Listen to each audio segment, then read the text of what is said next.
Welcome everybody to another day of LCK Summer 2017. My name is Valdez. With me is Crumbs here for the SPO TV broadcast. We're going to start off with BBQ Olivers versus the ROX Tigers.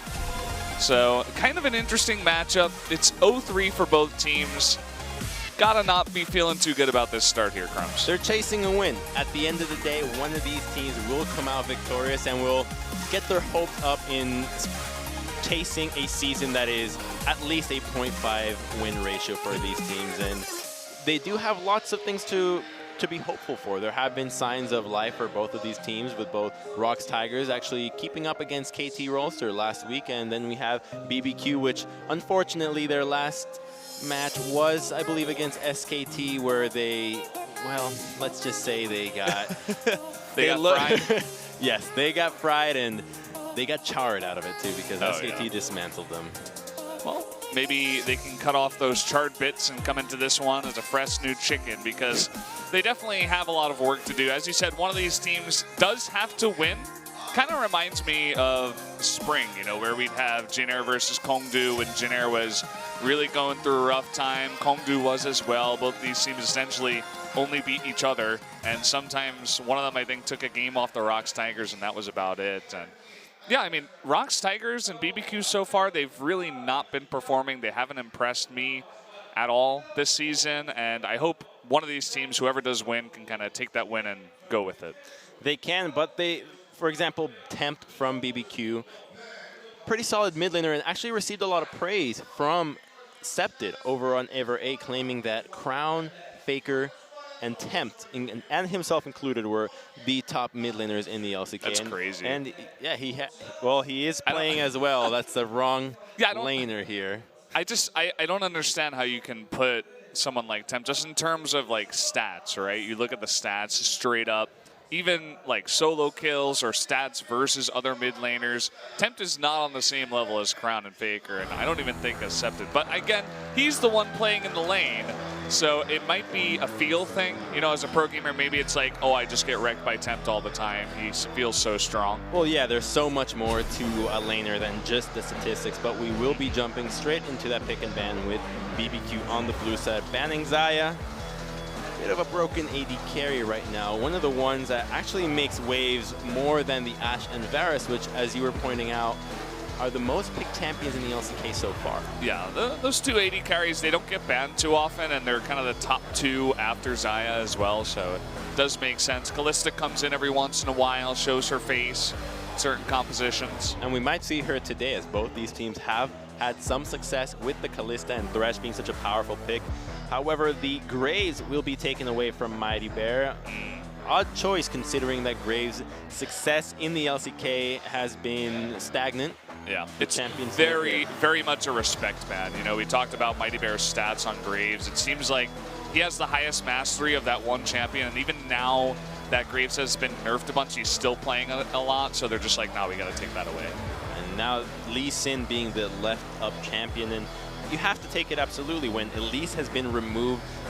You know that Bless has been playing this champion heavily, and while some of his performances are a little off the cuff with getting caught out many times, he does have some game-winning moments every now and then, and that's what you get out of this pick. But the Tigers are prepared for it. They would not have banned Elise and Syndra if they were not ready to take on the Lee Sin with another jungler, and so perhaps we might get to see the Olaf or even the Kazakhs, but they will be taking away that Caitlyn, one of the very strong late game AD carries. And when you see Caitlyn being locked away, you know that the composition will revolve around this pick. So strong laning phase in the bottom lane, as well as just a beefy front line in as many places as possible. Galio is still available, and it does add for a great front line to protect from the Caitlyn. However, it will be that Gragas, and it is a flex pick, but we most likely will see it in the jungle, considering that there aren't many great junglers left up. Yeah, I've been seeing it picked quite often. Definitely is like number 3, number 4 comes in after all those bans, especially now that we have 10 bans. Hey, Totoro. There you go. And that's Ghost there on the right. You know, I've actually never seen that animal in a movie. That animal in the movie? What animal? Is it the not Totoro? An animal? Yeah, the Totoro. I don't think that's an animal, Crumbs. I don't think that exists in real life. No, I know. I think it's a cartoon. Spirited Away. It's from Studio Ghibli films. Oh. That's where it's from. See, at least I even knew So it's that like part. a created animal, Let's not I go suppose. down this path real quick. It's only going to get worse for us. But Rumble and Talia will be the picks taken away from BBQ. So lots of pushing power in the top and middle from this team already. And we can expect a lot of priority around Herald this time around. An objective that has struggled in making its wave. Some teams have been using it to success, such as Samsung, but others have been using it really poorly. This will open up the map, and you can expect Crazy to just go on a rampage, invading and making moves into the solo lanes. And it's going to be a matter of how defensive can the duo lane from BBQ play, and what synergies can they have into this lineup. It has to be some heavy physical lineup and preferably some crowd control as well. But the Braum gets taken away, easily recognizing that it would have been a good fit for this composition. Well, we still have Blitzcrank available. If we do want to see Totoro pick that up, perhaps this would be the time. We'll see if Tigers are going to ban that out. No, they're just going to ban out Tom Kench. Going to take away some of that anti-pick power. Yeah, going with the full, let's make sure that the Thresh can succeed. However, a Blitz would be a questionable choice, considering that Lantern is always a threat for disengaging and then re-engaging onto the Blitzcrank, making it We've seen multiple hookers in the bot lane before, Crumbs. I play jungle, so I don't know what you're talking about. The Assassins do get taken away, however, from Temp, so that he has a bit of an easier laning phase. But the Kled will have an easy time against Rumble this time around. Obviously, in the early stages, he will get pushed in, but once the game progresses, the magic resistance starts coming out, the Black Cleavers, the Titanic Hydras, the pushing power really gets unrivaled, and Tigers already have scaling on their side so far. And what BBQ will have to select as well, your classic Varus, making sure that there's a lot of crowd control, some physical damage onto this lineup. And Zyra wouldn't be a surprising pick. It would benefit the laning phase tremendously. And so they will lock it away, and just a tremendous amount of crowd control from BBQ. Zyra definitely seeing a lot of play nowadays, even in the Doran Shield meta. Kind of interesting to see that. I was thinking maybe Nami, especially with the heavy engage from the Thresh Kled from the Tigers, but definitely feeling that Zyra pick here is BBQ. And now just one pick left. It's got to be the mid laner here for Mickey. Could it be Kassadin here? The Assassins have been taken away, and it would be a good matchup into Temp, fitting the idea of trying to go with a later scaling composition, but it will not, as they take away the Galio. This is like so not Mickey too. You know, he loves to play these assassins. He loves to get aggressive, and then they just put him on Galio. It's like I said this before. My distaste for the Galio. I feel like it's kind of making the mid lane a little bit stale nowadays. But it's a challenge. Mickey's one guy that will not stale out the mid lane, because now it's up to him to see, can he feed on Galio? Can he carry on Galio? Because he's not going to be able to go for these crazy solo kills. And you're saying that it's really not Mickey's style, and it seems like they're trying to contain the explosiveness of Mickey that can go one way or the other, put him on the champion that in itself has such little variables that he just has to be a pinnacle of pressure in the mid lane that will at least be able to keep up with Talia in pushing, and can answer the roams from the Weaver's Wall with his own heroic entrance. Yeah, don't get me wrong. I definitely do like the pick in this situation, even for the comp. It's just, you know. You just hate Galio. You're a Galio hater. I am a Galio hater. Not a big fan of the Gargoyle, but... To be fair, everyone's a Gargoyle now, with Gargoyle Stone Plate being true. accessible. So, going over the lineups here just a bit, you guys can see definitely a pretty aggressive lineup. Lots of damage on the side of BBQ. And the late game for the ROX Tigers will revolve solely around Sangyun. The DPS from Galio, Gragas, and Kled are quite easy to mitigate, and so the team fights will revolve around Bless. Can he single out Sangyun and get the fights going? Yep, that definitely is the question. So there you have it. Lots of cool skins here for both teams as we load up game number one. Let's do it, guys. Game number one here from the ROX Tigers versus the BBQ Olivers. Let's jump onto the Rift.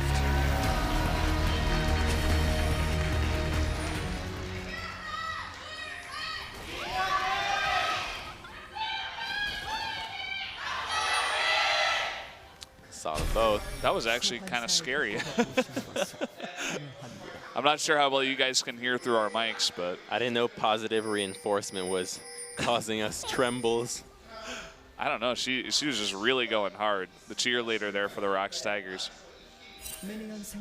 She's probably been around for a while, ever since the glory days of the ROX Tigers. Just trying to relive those days in a completely new lineup.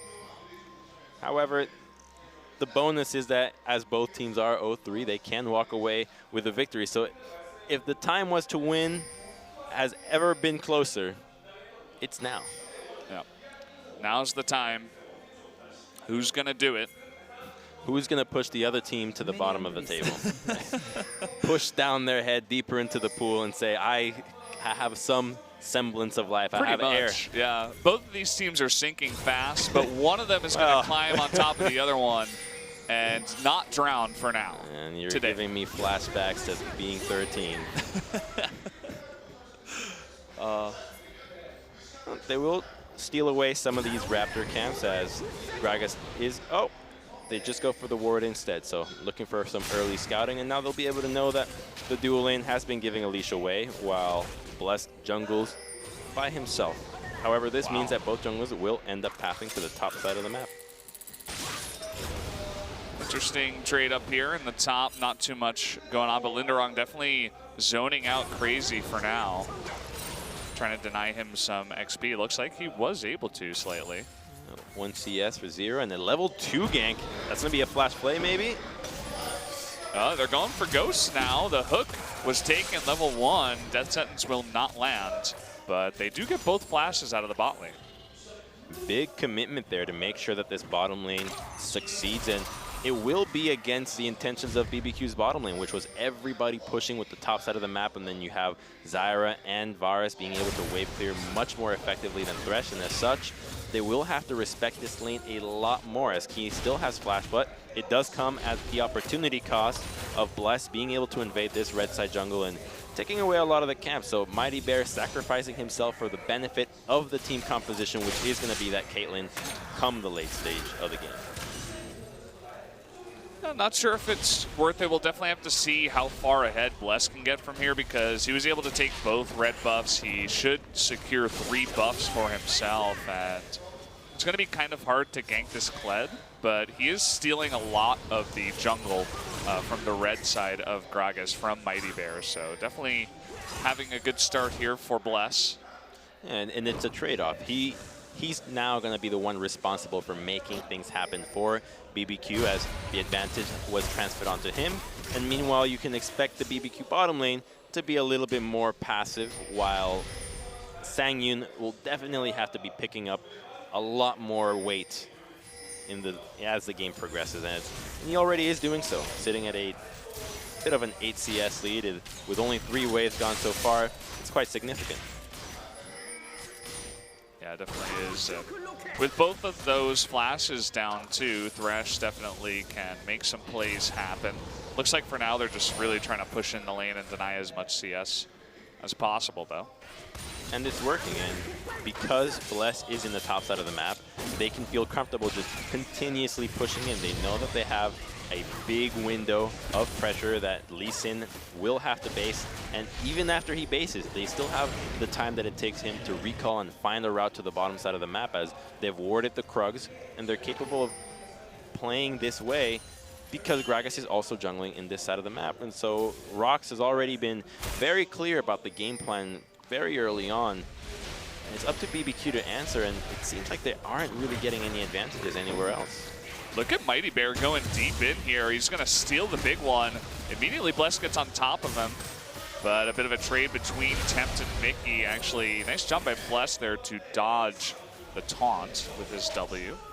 And he can invade even though he's a level down because of the pressure that Mickey has. This is what the Galio power brings. This is why the pick is so heavily contested, as it opens up your jungle to be as aggressive as possible. And typically a matchup of Lee Sin into Gragas, you would expect Lee Sin to be the one making the aggressive moves, but the power of your laners is what we've been hitting on for pretty much a year and a half now, since the very serious changes have happened to League of Legends. And it shows, as people will sacrifice the assassin prowess of players like Mickey and put him on champions like Galio, just because it's the right way to play the meta. Yeah, and you can see that Tempt is keeping up. Actually, about 3 CS ahead of Mickey right now. So doing a good job of just making sure he's not losing too much, even though he is getting pushed in. But it's a bottom lane from BBQ that needs to be rethinking what their game plan is going to be, as a 16 CS lead is happening on over Ghost. However, there is a big wave that is going to happen, but considering how much he's been missing under tower so far, it wouldn't be surprising if he misses some of these without any pressure happening. So let's see, that's 3, 7, so he's got to be hitting 45. Just did math. You just did math on and he got him all perfectly. Good job. Nicely done. Wish we could have seen that happen, though. Was curious. There's not much else going on in this game right now, so. Well, we'll talk about the ROX's game plan, as clearly they're focusing to the bottom side of the map, but they don't get the luxury of having an important dragon early on. It's going to be that cloud dragon for them, and that's not going to help them with this goal. Ideally, they would have wanted a mountain or even a fire dragon. A mountain would have been a little preferable, as it would have accelerated their abilities to take down turrets and objectives, considering that their comp doesn't have crazy Baron damage. But nonetheless, that is the hand they are dealt. Yeah, I feel like we don't get the most exciting dragons over here at SpoTV. We have gotten some. Some, but most games I feel like start off with either Ocean Drake or Cloud Drake. Not a fan. Well, I actually prefer the Herald as an objective this time around over the Dragons.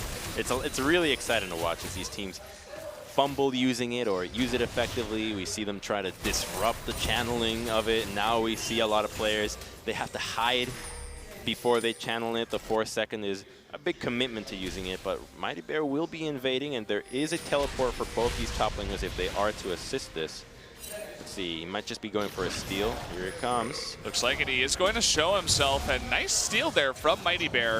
Of course, because of that ward, they were able to get Key on in there, and really no hope for Bless to take that one.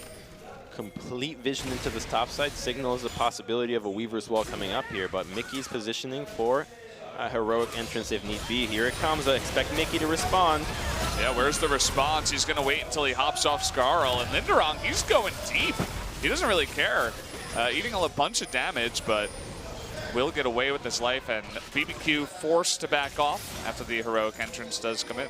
Yeah, so they don't commit anything more than that, as Gally would have easily thwarted that entire attempt. But now they have a bit of an option of returning to that lane.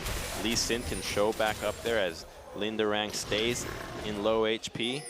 But it's a good denial from ROX Tigers here, seeing what BBQ is trying to attempt with their composition and just stopping it dead in its tracks. And this opens up the late game window that is what they're looking for. That is their win condition. Depth is going to get taunted up here. He's taking a bit of damage, not really any kill pressure from this Galio lane, which is another thing we talk about a lot.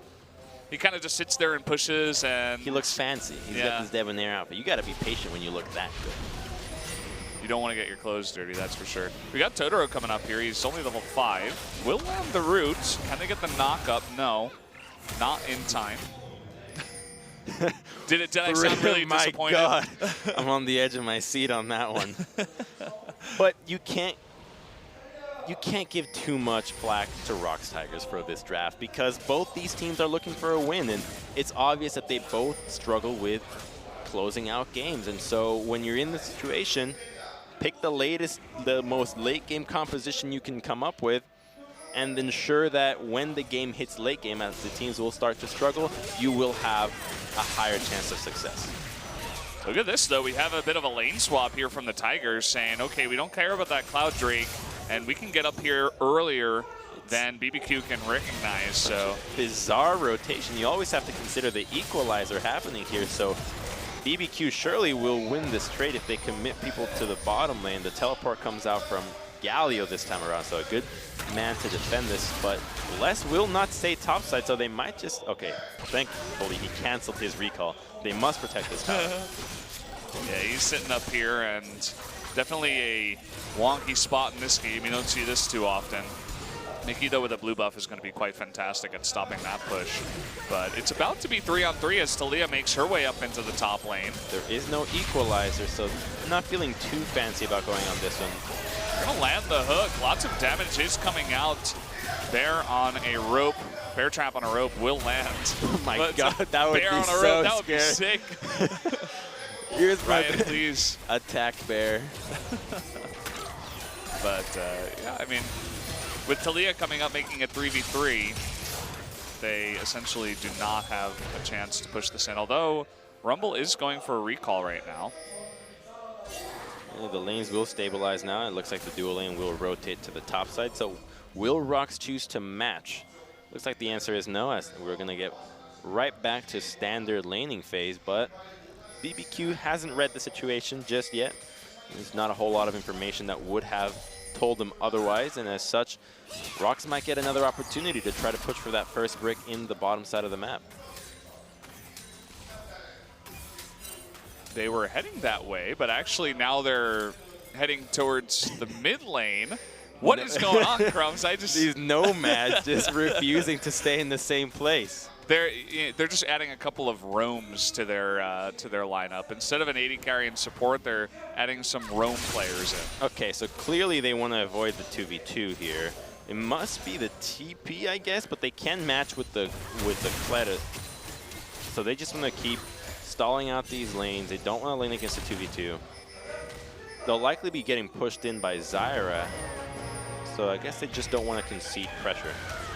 Look at that bottom lane turret. So many minions getting to work there. And we're having a fight as Linderong does charge on in, but Crazy trading back.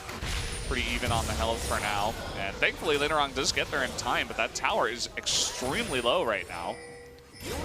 They're feeling like they could rotate with a Weaver's Wall and Lee Sin, but the response from the dual lane will be here. That's a turret that is the lowest from that attempt at the tier 1 that got easily discarded by the equalizer. And now this dual lane can't do a whole lot against the Galio. Sitting at a heap and help in the magic resist between his Negatron and that Spectre's Cowl. Talia can't even think about going up there without the Lee Sin. Otherwise, he'll likely just use his flash and Justice Punch to get out of the way. And so we're 13 minutes in, no kills so far. But with the dual lane top here from BBQ, you were talking about that Rift Herald. Perhaps they could make a move there, not in the near future, especially because Bless is bottom lane looking to push that turret in. Here he comes. This surely will be that first brick going down. Linderang is going to go for the recall, and as soon as he shows, he can't even choose to cancel that recall. He has no business defending this turret, so BBQ walk away victorious in this weird attempt at first brick that ROX did with a huge oversight as to the power of Rumble in a 2v1 situation. Oh, yeah. Nice steal. Yeah. He does a lot of damage to Mighty Bear and steals the Scuttle Crab, especially when there could have been a little bit of pressure there onto that Rift Herald. Now BBQ is going to be going towards that Cloud Dragon. So they're taking full use of the attempts that ROX are making all over the map and getting the best out of it. A Cloud Dragon, even though it's not the greatest reward, it is something, and that's what we want to see out of a team that is trying to focus a little bit more into the early game. And this next Dragon 6 minutes from now will be huge, as that Mountain Dragon means that Baron becomes a very real possibility for either a rush or maybe even a sneak. It's going to be especially important for actually both of these teams, not only for the Baron, but because both sides have a ton of wave clear. Just pushing in the turrets is going to be very, very useful to have that Dragon. And that wave clear means that we are going to be in for the long haul in this one. Wouldn't have it any other way. The 2-0-3 teams draft these two compositions with a ton of wave clear. Here we go. Finally, the 2v2s will meet eye to eye, but only after Ghost comes back with his completed Blade of the Ruin King. So he's decently spiked right now, capable of defending himself or committing for a good engage there with the slow and extra damage of that completed item. However, BBQ doesn't have any vision that is further past the river. Oh no. Right in between the two scanners, the one ward. That's so unfortunate. The fat man just can't catch a break. And you can see that BBQ is trying to make a play up into the top lane, but it looked like the ROX Tigers also saw them. So no secrets here. It's on just the Rift such tonight. a stalemate because Khaled will have the pressure onto the Rumble, as he's always in danger of overcommitting and Khaled being able to chase. You have Galio that can just eliminate any threat of any 2v1 guy. Whoa, okay. Whoa.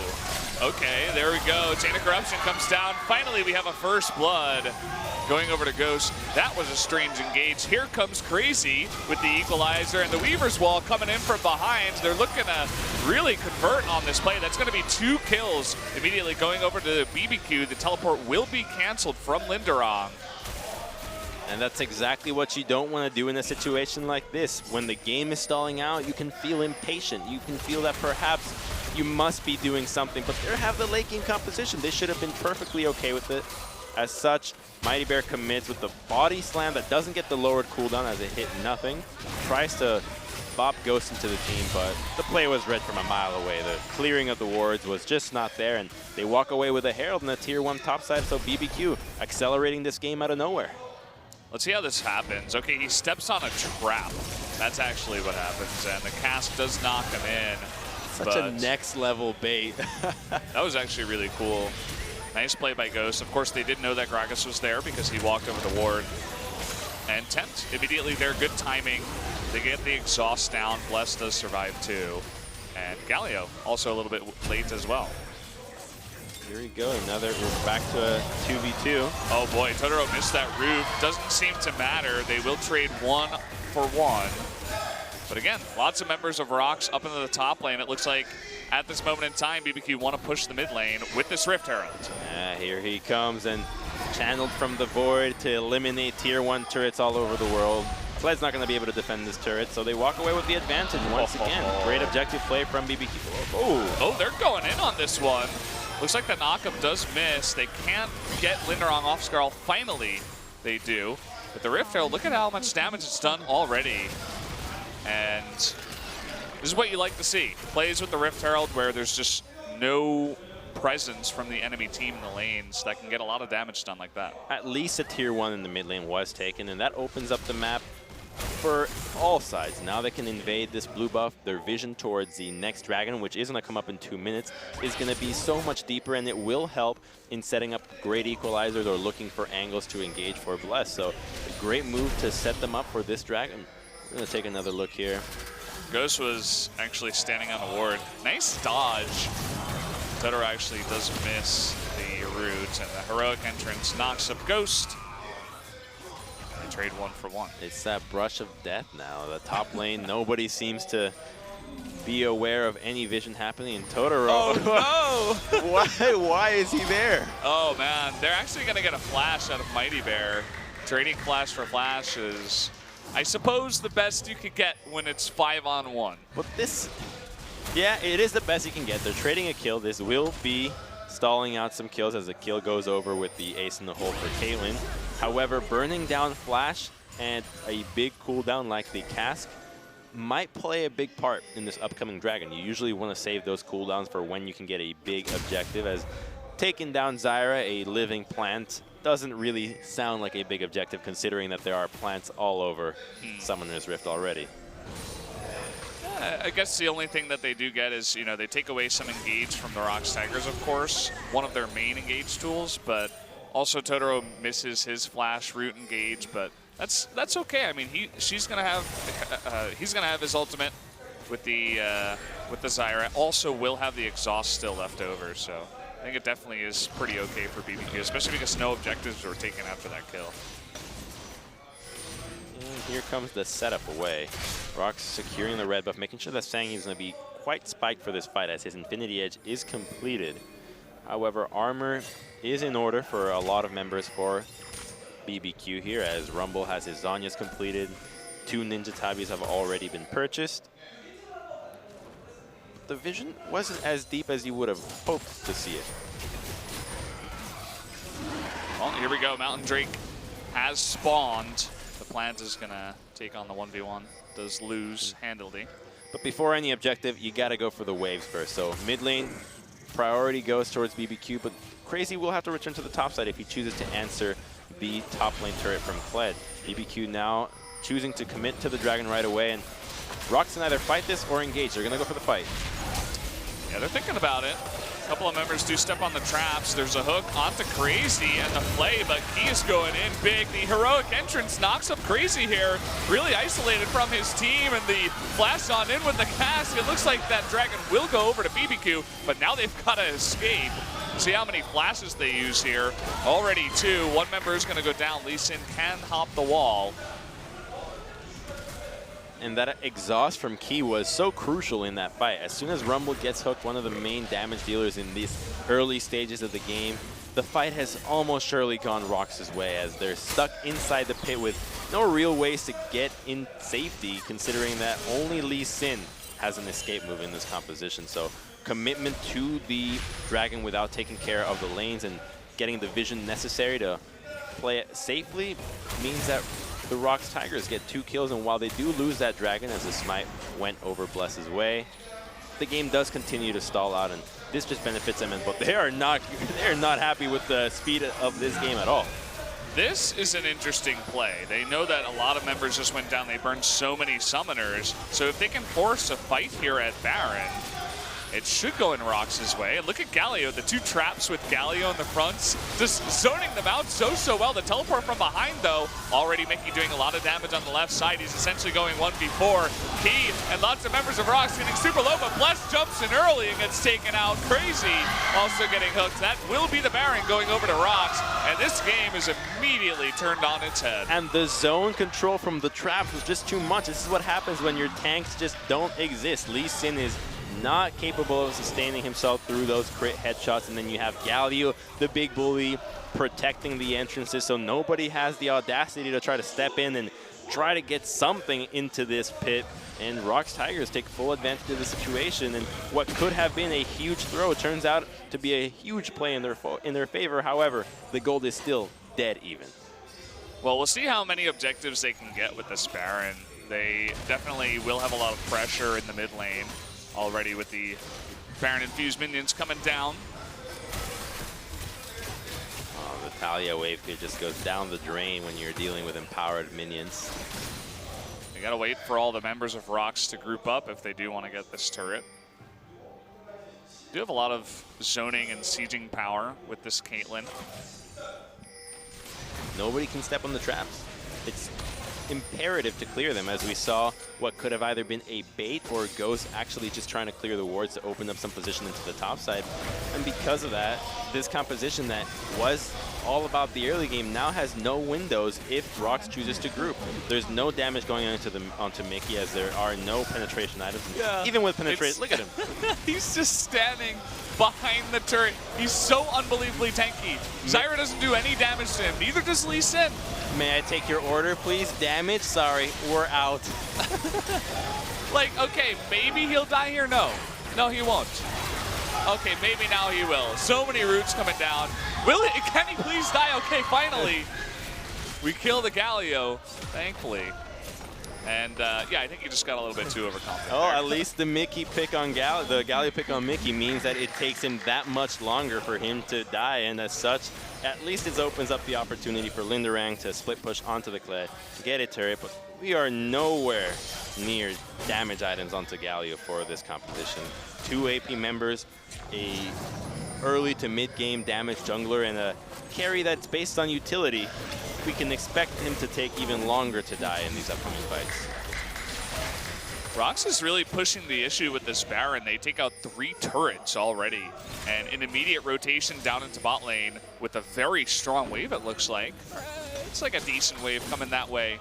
They can definitely push this in, and so far BBQ hasn't really shown that they have the tools needed to deal with this push. It's a decent wave, but the Baron turns it gnarly, and as such, they are going to be able to probably push this one as well, because you just set up the trap line, and who waves clear this? Who can defend against this turret? You have Galio that can come in with the heroic entrance. Here's 3 members. They don't have enough vision in the entrances to the red side, so they're feeling cautious about this move. They know that the game should be in their hands at this stage, so they just have to play it safe, and it should all be going their way. I'm glad you point out how literally no one can step on these traps. They have no tank on the side of BBQ. They have no front line. Basically, they just have a whole boatload of damage with the Rumble in the top lane, the Lee Sin to make those plays. But when you get behind like this, what are you going to do to this Galio? What are you going to do against Galio, Gragas, Thresh? You know, not even just Galio. Realistically, the only chance they have is if Bless gets an incredible engage. Okay, well, it looks like ROX wants to engage here as Ghost does get taken out very early on. Let's see if they can actually get that kill. Finally, Linderon does. And that was definitely a pretty deep dive for the ROX Tigers, but they do convert into one more kill and a turret. It was a super deep dive, but Caitlyn wasn't even a real part of it. She was actually tanking the tower and forced to de-aggro and take down the turret herself. So they walk away with the objective. But consider that the main DPS of this team composition wasn't really active, save for maybe 2 autos. So we'll take another look right there. Mickey getting real fancy there, going with the Justice Punch, or just charges a ton, and I believe he flashes onto Ghost. But take a look at Caitlyn there. Yeah, turret, 1, 2, hey, I'm out. Does like a little bit of damage, but as you were saying, tanks the turret basically the entire time, forced to back off. And, well, I mean, it's still worked out for the ROX Tigers. This is kind of the fun, wonky dives that we can get in a game between the two 0-3 teams. You just wish it was a little closer for BBQ. That they could have some great play, and we were talking about what can BBQ do. It's got to be Bless singling out Sangyun and taking him out immediately. If they can remove Caitlyn right away, there's a chance. There's a fighting chance, right? There are damage items onto the lineup of BBQ. It's not like these champions can't kill anybody, but if they're given time and space without Caitlyn being there, it's really all they have going for them. However, to get a Lee Sin past Gragas, whose body slam can interrupt both your dashes, past the Thresh, who's got Lantern and again can interrupt both your dashes, on top of the Caitlyn flash, on top of the Galio. Hope you don't get taunted meanwhile. It's a tall order to say the least. Knocked up. Yeah. And I feel like even if he does get Sangyun, they can try to, you know, blast and there's him out. the Galio ultimate actually on top of it. That's what I was going to say. The heroic entrance basically makes it so you have to get the perfect engage through all of that you mentioned. He's thinking about it, but he stepped on the trap. You have to get Sangyun like right on top of the Zyra, and she needs to get rooted and killed immediately. That's basically their only chance here. At least it seems like they have discussed this plan, as Bless did make an attempt but was slow on the ward hop. They're thinking about it again, but as long as Gragas and Thresh stay next to Caitlyn, don't really see it happening unless we see an insect level of when it really first came out, the speed at which you could make those Lee Sin plays. It's just so rare. Well, Bless, he's been practicing that Lee Sin. We'll see if he can actually make it happen. And there's also, you know, it's not like BBQ's playing against SKT here, let's be real. There's also the opportunity for the Tigers to make a mistake. Like someone like Mickey, even with how tanky he is, like you said, lots of members on BBQ, once they begin to add some penetration items in, if Mickey gets a little bit too far forward, they can definitely take him out if he's, you know, going completely Rambo. And maybe from there, you make a play. Maybe not the Galio, maybe Mighty Bear on Gragas, someone like that, or Linderon charges a little bit too far forward on the Kled. But the chances now have diminished with a smart purchase from Sangyun, as he has completed that QSS. The charge is coming, but it is really far away. Oh, he's forced to go in here. Okay, we'll dash away. And immediately, with the Baron spawning, they go on top of that. We'll see if they can zone out just as well as the last one. Oh, Bless, he tried to go in, and he's going to get burst down. Almost gets taken out here. Look at all the knockups and everything used onto Mickey. He will easily just take the Lantern and get out. Has still half of his HP that can immediately turn onto the Baron. And BBQ, they are face-palming hard right now. That was every member of BBQ hitting down Galio. Okay, heroic entrance, Ghost getting a little bit too far forward, trying to be the hero, take away that Baron, but will just pay for it with his life, and seems quite helpless at this point. No heroes for BBQ this time around. Unfortunately, their window has long closed. There is no sunlight coming into them this time around. So they will have to reassess their draft, as the late game scaling from ROX really played into their hands, because they didn't make any moves in the early stages of the game. And the first gank from Mighty Bear, you have to credit to being responsible just for slowing down BBQ's early game attempts. So a really smart item or pathing choice from Mighty Bear to make sure that the composition has an easy time laning, that Caitlyn is ensured to have a smooth and safe laning phase, and ever since then they just haven't let go. Well, Mickey up in the front, and we do have the Weaver's Wall coming on in. It looks like BBQ wants to make an engage happen. Lots of damage coming out from Crazy on the left side. Mighty Bear getting quite low, but immediately once he backs off and Mickey steps in the front, there's just nothing that BBQ can do. They're going to lose 2 turrets from this push already. That would have been a sick Weaver's Wall had there been an equalizer, but it was used in that Baron defense, so it wasn't up, and ROX does not panic. They're okay with taking on that 4-on-5 because Lindarang is also pushing that tier 1 to the mid lane. Oh boy, Tempt a little bit out of position, and immediately ROX Tigers take advantage of that. Will take out a significant portion of BBQ's wave clear. It's going to be 2 inhibitors going down at nearly the same time. Lindarang kind of just playing his own PvE game today. Just pushing the side lanes. This one's done. GG. You can't surrender. We rarely had seen those days in League. I kind of wish we had surrender. There's some hot debate about why would you not surrender, right? And why would you surrender? Well, the first benefit, and one of the few, is that it does interrupt teams that are based on confidence. And if they're crushing you for this long and the game continues, you might be building the morale of the team that continues to win. So if you surrender, you can see it as a disruption of that. And just a flash onto Thalia. Do we really need to see her get deleted? Totoro flash is about 2 centimeters to the right. But alternatively, why would you not surrender? Well, it's not a good image for your team, for your organization, if you're quitters. Especially because it's so rare. Nowadays, imagine if you just saw a random surrender, people would think like one person is like screaming in the booth or something, because that just never happens. Yeah, and think of yourself as an owner. You invest in the team, like, all right, I'm ready to see my team do well. You don't know League of Legends too well. You just know that esports is the next hot thing, and you see your team surrender, you're not going to be too happy about that one. Yeah. The big thing in Korea is saving face, showing a good face, especially for your sponsors, for your organization. If you're surrendering, it's not very good. Another good thing for not surrendering is you have a lot of time to talk about the draft, right?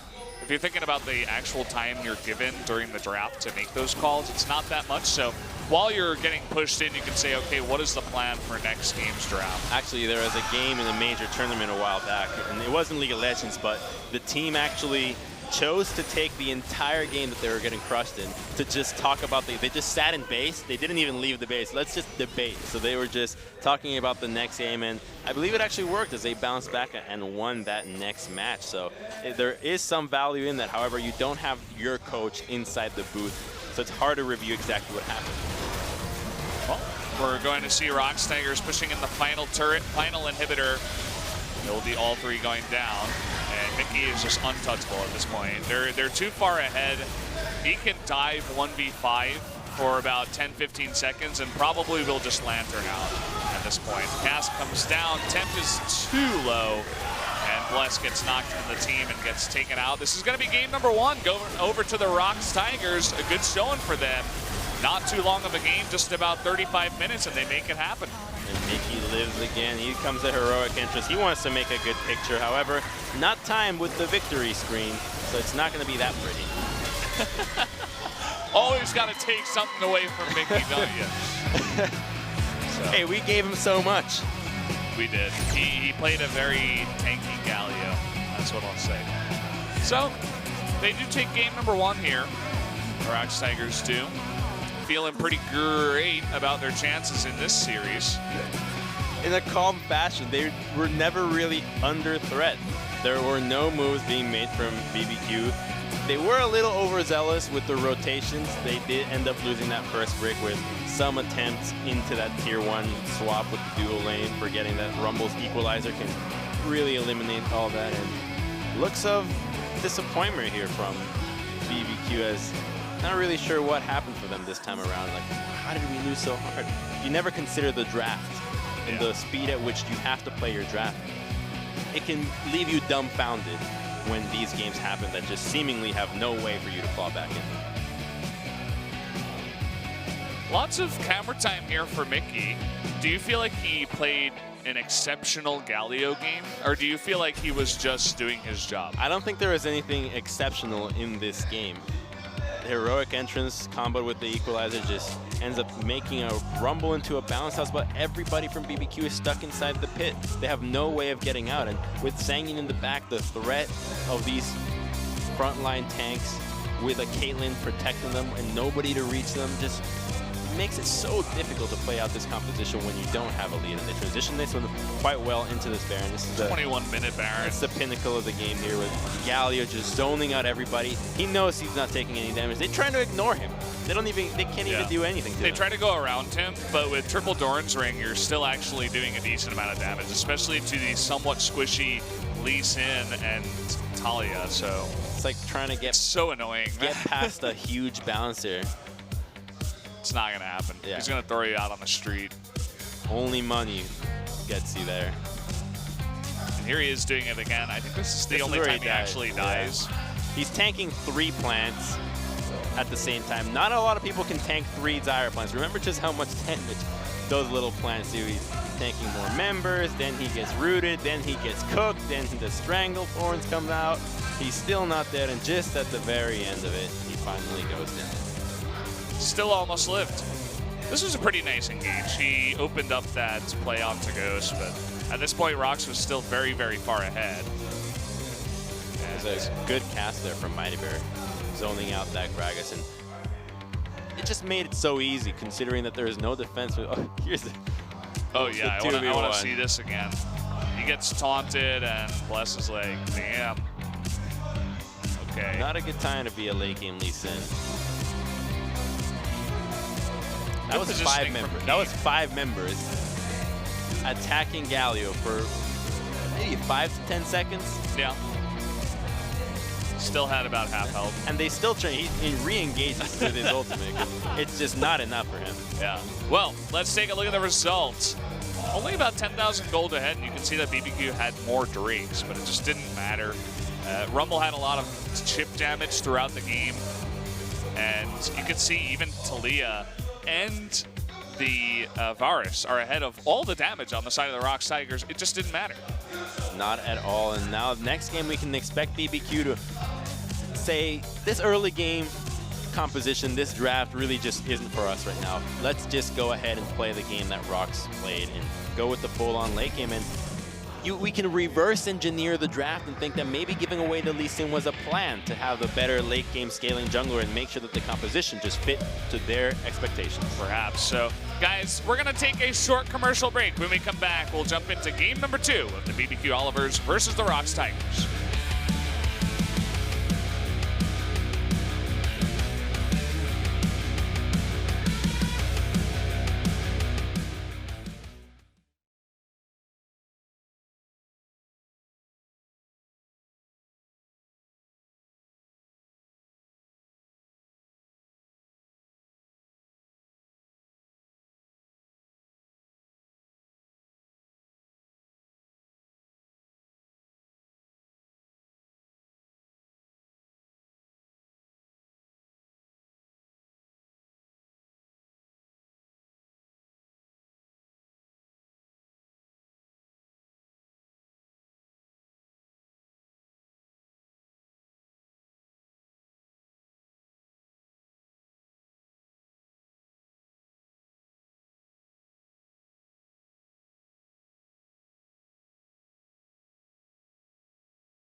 LCK Summer 2017. It is the BBQ Olivers versus ROX Tigers. So far, ROX Tigers have taken game number 1. Wasn't the most entertaining game, to be honest. I felt like it was pretty set that the ROX Tigers were going to win that one after they took that Baron fight at about 21 minutes. Yeah, it was really solidified from the early game going nobody's way, so the late game scaling benefits the ROX Tigers, and as such, Mickey, with the late game Galio, just nearly unkillable here. This is after he had tanked 5 members for a good 10 seconds, just showing why the pick is so strong right now. I feel like the audience also acknowledged it just by their golf clap. They didn't even give like a full clap. They're just like, yeah, he played a good Galio. We're getting enough. He played Galio. Just Galio every game. Gargoyle stone plate. Enough is enough. We want to see some real skill happen. Yeah. That does say that Galio does not take a lot of skill playing yourself. You will see what we're talking about. Yeah, especially these full tank mid Galios. You have so much pressure, not just in mid, but also in other lanes, because you push in your lane and then you just move towards top just in case a dive is going to happen, and then you just totally shut that down too. It's like the anti-fun hero, man. Exactly. It's like Shen, but even worse. Imagine Shen and Galio in the same team with Thresh at the same time. Oh, easy, easy. Oh, no. Please no. Okay, well, there's a fan sign out there in the audience that kind of demonstrates my thoughts exactly, but maybe we'll get that shown eventually. Okay, there it is, ban Galio. And it does get banned immediately by BBQ. Now we have the chance of seeing some real mid lane action happen. Last time we saw some mid lane action, and it was yesterday with Faker against Septed, in which I believe at 11 minutes there was an 80 CS lead with 3 levels up at an inhibitor turret. Yeah, Septed was like 0-4 at some point. We've been deprived so far of some serious mid lane action. So we can expect to see it this time around. Not to the extent of yesterday, but at least it will be 2 champions that can have kill pressure on each other. Yeah, and outside of that Galio, it just looks like standard bans so far. Nothing really too different about the Ken and Elise bans. Seems like most of the teams have kind of just figured out what is the meta, what are the champions that you ban nowadays. Lee Sin and Zach are still available. ROX can choose not to ban one of the 2 and will be walking away with one of the best junglers. Let's hope they do that, and we're going to get ourselves a real action-packed match. We'll see if Mighty Bear can actually perform on a pick such as Lee Sin. I'm hoping for the Zach. I'm hoping Zach goes through. I don't think there's any way either of these teams would let it through. And ROX is like, no, we don't want to play Zach. We're just going to ban it. Don't want to let that one through. Will ROX take the same approach and go with the Lee Sin? Look, there it is. Can I buy a Rooster? Can I buy an A? For the ban Galio. Oh, yeah. Oh, okay. Get the Rift Herald. BBQ's win condition by ban Galio. I wonder if now that they've banned Galio, they have a better chance. You know, that totally escaped me. I forgot that's how you play Wheel of Fortune. Yeah, you figured it out. There you go. Tigers commit to the late game again, though. First picking Caitlyn, as they did in the red side, so their composition can be similar to last time, but will BBQ put all their eggs in the early game basket? I mean, it's they will. Wow. Yeah, you just got it. There you go. There you go.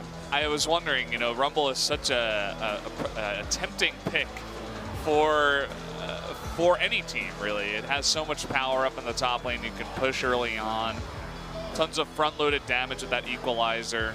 And they will, in fact, go for both Rumble and Lee Sin. I mean, they're good picks, but I hope they don't get pulled into a similar situation. At least this time they don't have to face the Galio. Yeah, they don't look so insecure about their early game this time around as they go ahead and take the Lee and Rumble again.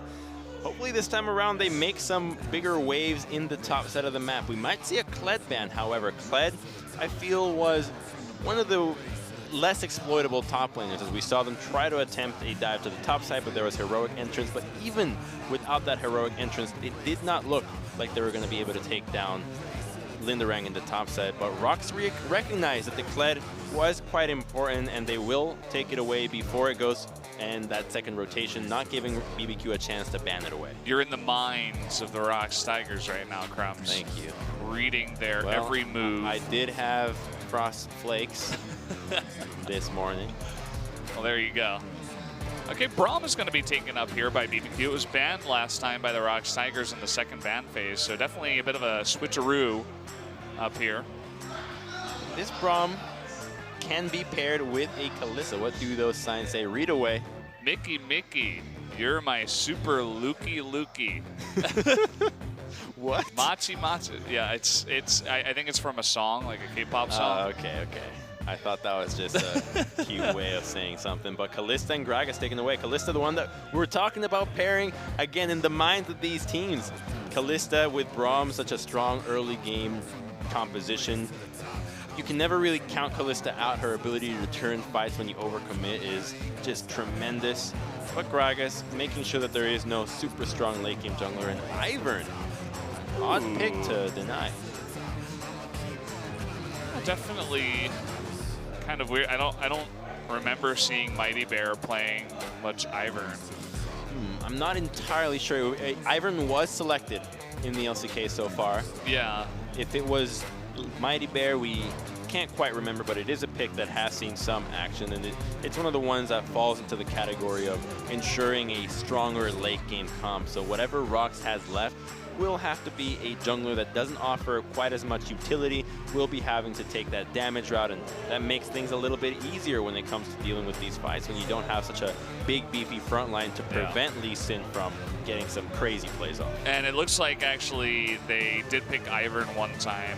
I think it was Mighty Bear. Yeah, it's got to be him, otherwise it would not have been banned. I'm just making sure. Yeah, he played one game of Ivern, but they lost, so kind of interesting. Either way, we know that he does play it. I think we saw that one. Maybe it was against SKT, if I remember correctly. Nonetheless, the Ivern ban does make some sense. And now BBQ, they don't have the option of going with the Talia themselves. I really want to see a Cassidy come out here. It's a good matchup into Talia. You do have that late game threat, and you can assassinate these hyper carries such as Caitlyn really quickly when you combo it with an equalizer on top of it, the long range follow-up from Varus, maybe even Dragon's Rage on top of everything. The Rek'Sai, not the greatest pick right now. Don't have too many options. I mean, it's Rek'Sai, Kha'Zix, Olaf. It's one of the really remaining jungler that can bring some utility. So it is a physical damage. You could have gone with Kha'Zix here, which would have been a choice that many other teams would have selected. However, they do go ahead and take away the Rek'Sai. We have seen some Jarvan attempts as well, but I think that Jarvan jungle has seen much better days. Keep that guy in the top lane, 3 seasons ago. Yeah. Actually 4. Make that 4 seasons ago. That's when Bengi was playing it when SKT won their first season. Back to the day joints, man. And we do have the LeBlanc last pick here for BBQ, so we're going to see this other pick in the mid lane that doesn't see too much play in LCK Summer. I mean, you see it from time to time. It was definitely a very contested pick in spring when it was essentially broken for the majority of it. And the itemization is one of the reasons for LeBlanc falling out of flavor. Banshee's first item is that you can expect out of Mickey, and not only will that mean that he can't get picked off with Chains of Corruption, even because he has Cleanse, but LeBlanc's combos are going to be slowed down. Lee Sin, if he can't proc the Banshees right away, is not going to be able to get an insect from the get-go. So LeBlanc will have to be making a lot of moves into other sides of the map because the itemization is just so smooth. You have a Fiendish Codex, you have the Null Magic Mantle with your Blasting one, so really easy to step into dealing with LeBlanc and not getting surprised by any crazy burst quite early on. Yeah, Mickey looking to be the MVP once again for his team. You guys can see the lineup they got going on this time. Very interested to see how Mighty Bear will play the Rek'Sai. And once again, a whole bunch of damage coming out of the side of BBQ. At least they have a tank now. Braum can step in front of the traps. They can clear them. You have Unbreakable to prevent it. So a bit of a better chance for BBQ this time around. Yeah, definitely does look that way. So, guys, go out there, tell your friends that ROX versus BBQ is on, the biggest match of LCK Summer. The two animals going head-to-head. Let's jump into game number 2 right now.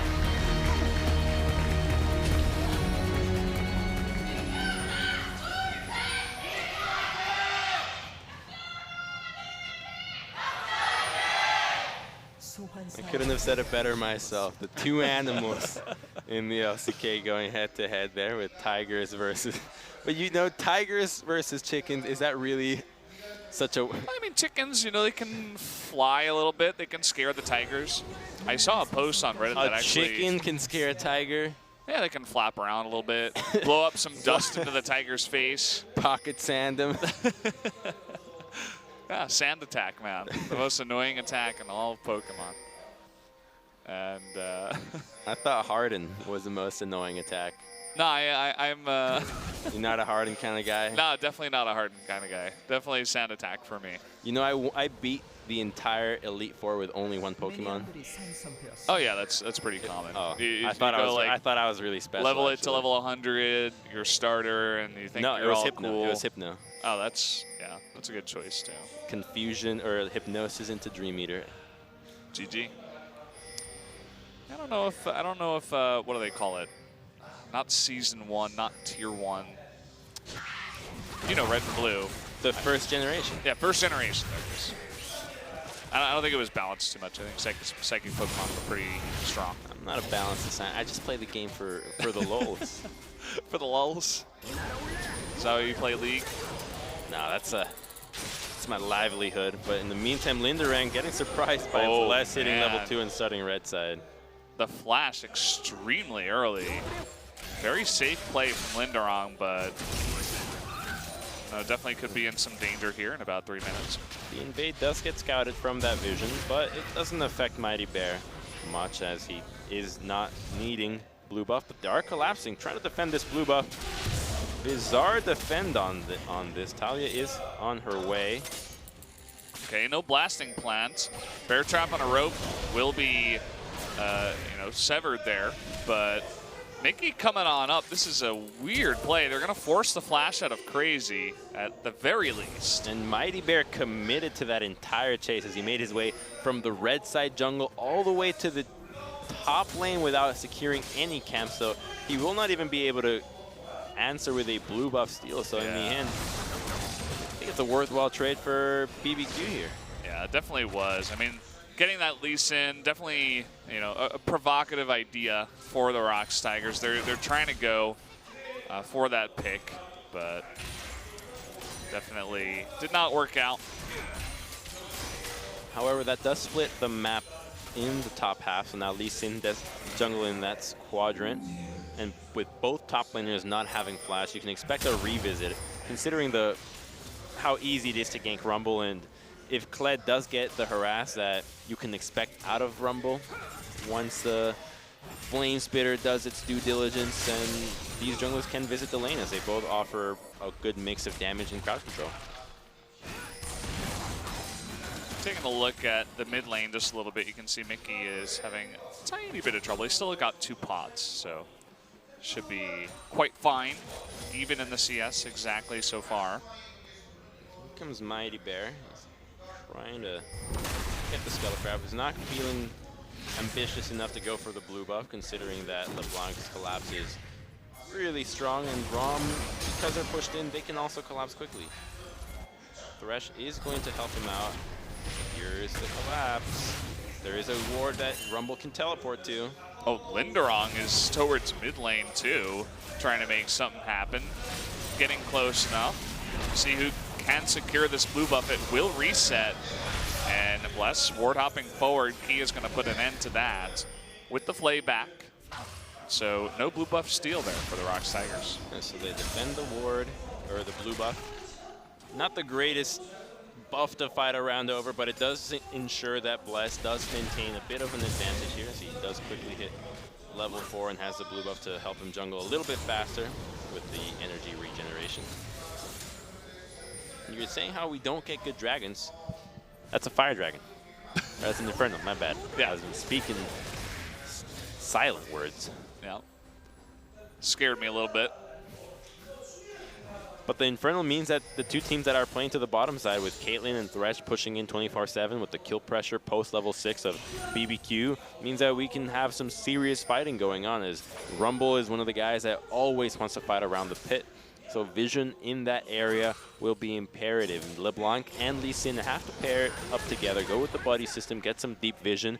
And that means that once they secure that, a good equalizer can convert into that first Infernal. When you're dealing with a composition with 4 guys that benefit from it tremendously, or they benefit from it quite well, considering that they're all going to be building damage, it's an objective that you expect these teams to give their life for. Yeah, wouldn't be surprised to see some plays eventually, especially once level 6 is hit. Both of these teams. So far, the early games of both Game 1 and Game 2 have been kind of more laid back. We had some good plays in this one, at least. It's a bit of a lullaby here in this early game.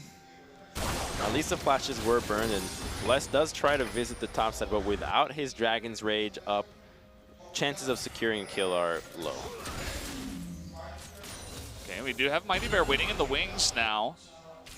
See if we can get that death sentence. It will get the brawl.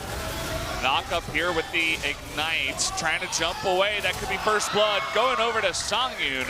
Nice pickup for him early on in this game. Even though the traps miss, they are able to secure the kills onto Totoro, and that's first blood going to the Kaylin. So a great read once again from ROX, playing to their team composition. They understand that, okay, we first pick our Kaylin, let's make sure that we ensure that the pick that we're banking on succeeds. And as such, they're doing a fine job, just like they did Game 1. Mighty Bear commits his flash, commits some of his route to the bottom side, and this man has carried before. Last time around, we saw him against the Freaks. Oh, my bad. It was against KT, the ROX Tigers, where they're making really good moves with the Kalista on Sangyu. So they have put emphasis on him to carry before, and he has delivered, and we can expect him to do it again with the lead that he's received 2 games in a row. Good dodge there from Linderong. It seems like he just barely got his flash up in time once again to get away from that dash, or from that gank, rather. I'm not sure about the similarity between those two. Here's another rotation from ROX, trying to swap out to the turret. However, BBQ does read it. And I believe this was the move that ROX were making against KT in their match that really caught KT off guard 3 games in a row, yielding them first brick. They did miscalculate against the Rumble that last time around, and this time BBQ does read it and respond with their own dual lane, but they just respond once again and recall themselves. So they don't want to commit to this 2v2. They really want to get some advantages into this laning phase. And a bit curious. I can understand it, considering that they have burned both their flashes and don't want to open themselves up to getting 5-man ganked with the double teleports. But they do have that BS sword advantage, and nope, they just go, why would they base if they're going right back? All right. Lots of indecision here. Some hesitation, if you will, from the side of the ROX Tigers. Uh-oh. Last cone. Tempt actually showed himself a little bit too early. I think they were going to take that blast cone over the wall. Here's the Rumble TP. Okay, a huge fight breaking out now as Mighty Bear is going to be blown up in the back line. Tempt able to land those chains, but Linderong will be forced to dash away. Okay, this overcommitment for ROX to go for these swaps is costing them now, because they lost a guy this time around. Last game they did lose that first brick, so a bit of tunnel vision onto the game plan that did work in the previous game, but BBQ has done the research and they have adapted well from what happened in Game 1. So we'll take another look right there. They do get opened up with the ward from Temp, trying to get that 2 chains onto Mighty Bear. At least he gets a heal out. But the 2 teleports come out, and Rumble is always going to be more impactful when it comes to these early game fights. The equalizer gets laid down, starts roasting the rest of these ROX. You see Mighty Bear flash into 4 members. That was a little bit risky. And, well, it seems like the rotation is working out for now, as there's no pressure in the bot lane for BBQ, and lots of damage being done to this top turret by the ROX Tigers. Mickey's committing. They're going to 4-man this, and surely they're going to be able to get it, as the response from BBQ is a bit too slow. There it goes. Yeah, nice pickup for them. Really no response from BBQ. They were just kind of hanging around, not able to collapse fast enough. And in this situation, what BBQ needs to be doing is just ignoring the move. Understand that they have lost that objective and find something else. But you saw Temp rotate from middle straight to the top side, and not only was he unable to push out the mid lane and get some sort of CS advantage, he didn't participate in defending that turret as he was too late. And when you're playing this reactively, it makes the moves that ROX are making, which are not the cleanest, they make them look good because it forces the enemy team to respond and not get anything in return, whereas they should just be ignoring the move and try to get something themselves, maybe try to go for a dive onto the bottom side, secure a dragon instead, but as a result, they do lose that first brick, and now we're sitting at a bit of a 1,000 gold lead up for the ROX Tigers, which is exactly where they want to be, considering that once again, their late game scaling with Caitlyn is going to be so difficult to fight when only Braum can step on traps, and even he's going to hit a point where those are going to be too dangerous to trigger. And now you might have a bit of a trade of objectives as ROX decides to go onto the Rift Herald, whereas immediately BBQ goes for the Infernal Drake. It seems like that was their idea from before, so ROX will get some, early game pressure. Maybe they can take out that mid tier 1, which would be very nice, but still the Infernal Drake will go over to BBQ. You always want to look for the mid lane turret with this objective, and they are in position to do so as the dual lane is there. He channels it from the brush, but nobody's here from BBQ to answer right away for the wave clear, so they're going to be looking for a fight. They want to take a fight. Yeah. Oh, man, the Sonic Wave, the chains will get him, but again, it's Rek'Sai. He can just kind of burrow away, and at least they do zone him out from the Rift Heralds, but they do have to back off. They have to respect the fact that they're in a position where if they were to lose that fight, it would be a disaster. And Kled wasn't ready to respond. He had just based and not in an angle to go for a charge coming from the jungle. Looks like ROX still committing to pushing the mid lane, but against that Varus. And that Herald use was suboptimal. But then again, I think that's what we can expect out of Heralds this time around. Any good use of Herald we can severely praise as, wow, that was great. Finally, the objective is being used to its fullest potential. It's fulfilling its destiny, although most times it just dies at the hands of a turret and a couple of auto attacks from no net gain. I mean, it did a little bit of damage, but so far I'm liking the Infernal Drake take BBQ a little bit better. Nice dodge there from Temp. Actually will help to clean up the wave too. Rek'Sai is gesturing to the bottom side of the map, and Talia is as well. But Lee Sin's nowhere to be found. He gets spotted out in the river, and Lantern does get used, but this is fine with BBQ so far. Bless commits. Oh, they're going hard for this one. Oh, nice knock up there, and immediately igniting Bless to try to say, okay, get the hell out of here. And with that rotation, I mean, LeBlanc was in the bot lane, and finally the Rift Herald seems to pay off as Mickey gets a chance here to take out this mid-tier 1. Just such a forced attempt. That's what we saw last time around. It was the BBQ going for, actually it was the ROX Tigers sitting in the brush, forcing that objective that was capitalized so beautifully from BBQ, and this time around they commit a teleport. They themselves are the ones pulling the trigger when the time just isn't right, and they lose out on that teleport, they lose out on pressure, and end up giving that tier 1 turret for absolutely free, and that's just the last thing you want to be doing. The wards need to be better placed, so bit of a oversight in vision for BBQ that's preventing them from making the moves that are necessary to stall out this game. Kind of just seems like they're grasping at straws here. I mean, they had a very rough time in game 1, and you were talking a little bit about morale in that game. Well, they had to endure essentially knowing they were going to lose the game for about 15 minutes and then eventually lose.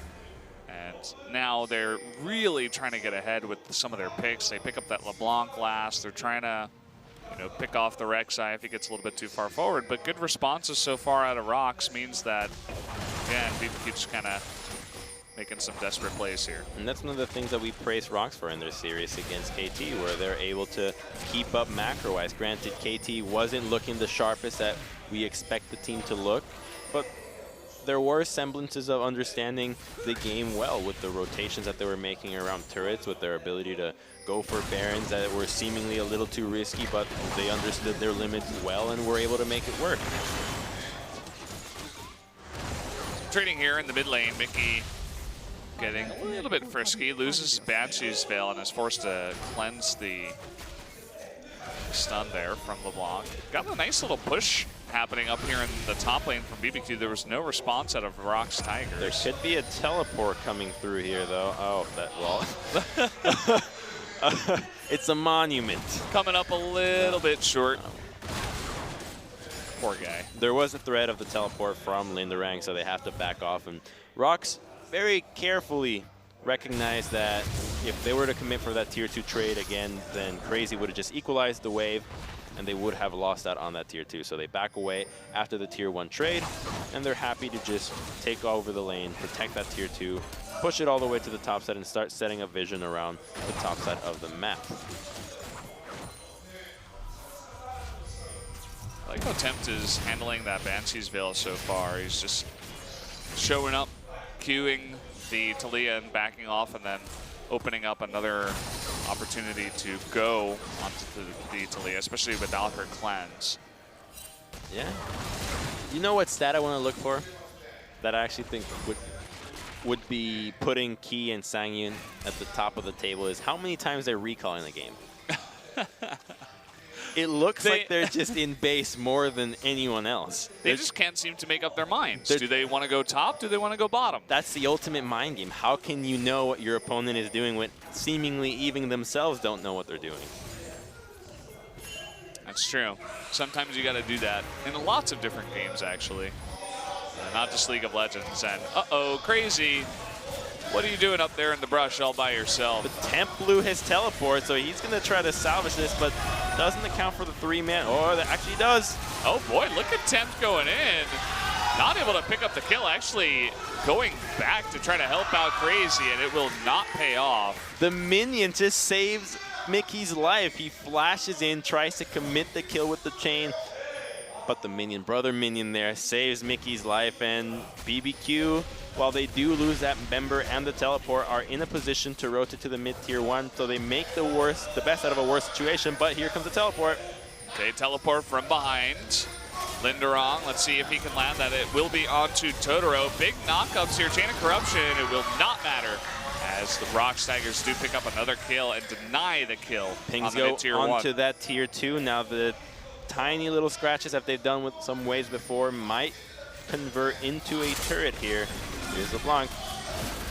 Here's LeBlanc trying to come in, and actually does chunk Sangyun pretty well, but can't do it all alone. There's no equalizer. Bless, he hasn't really caught anyone in this series on the Lee Sin.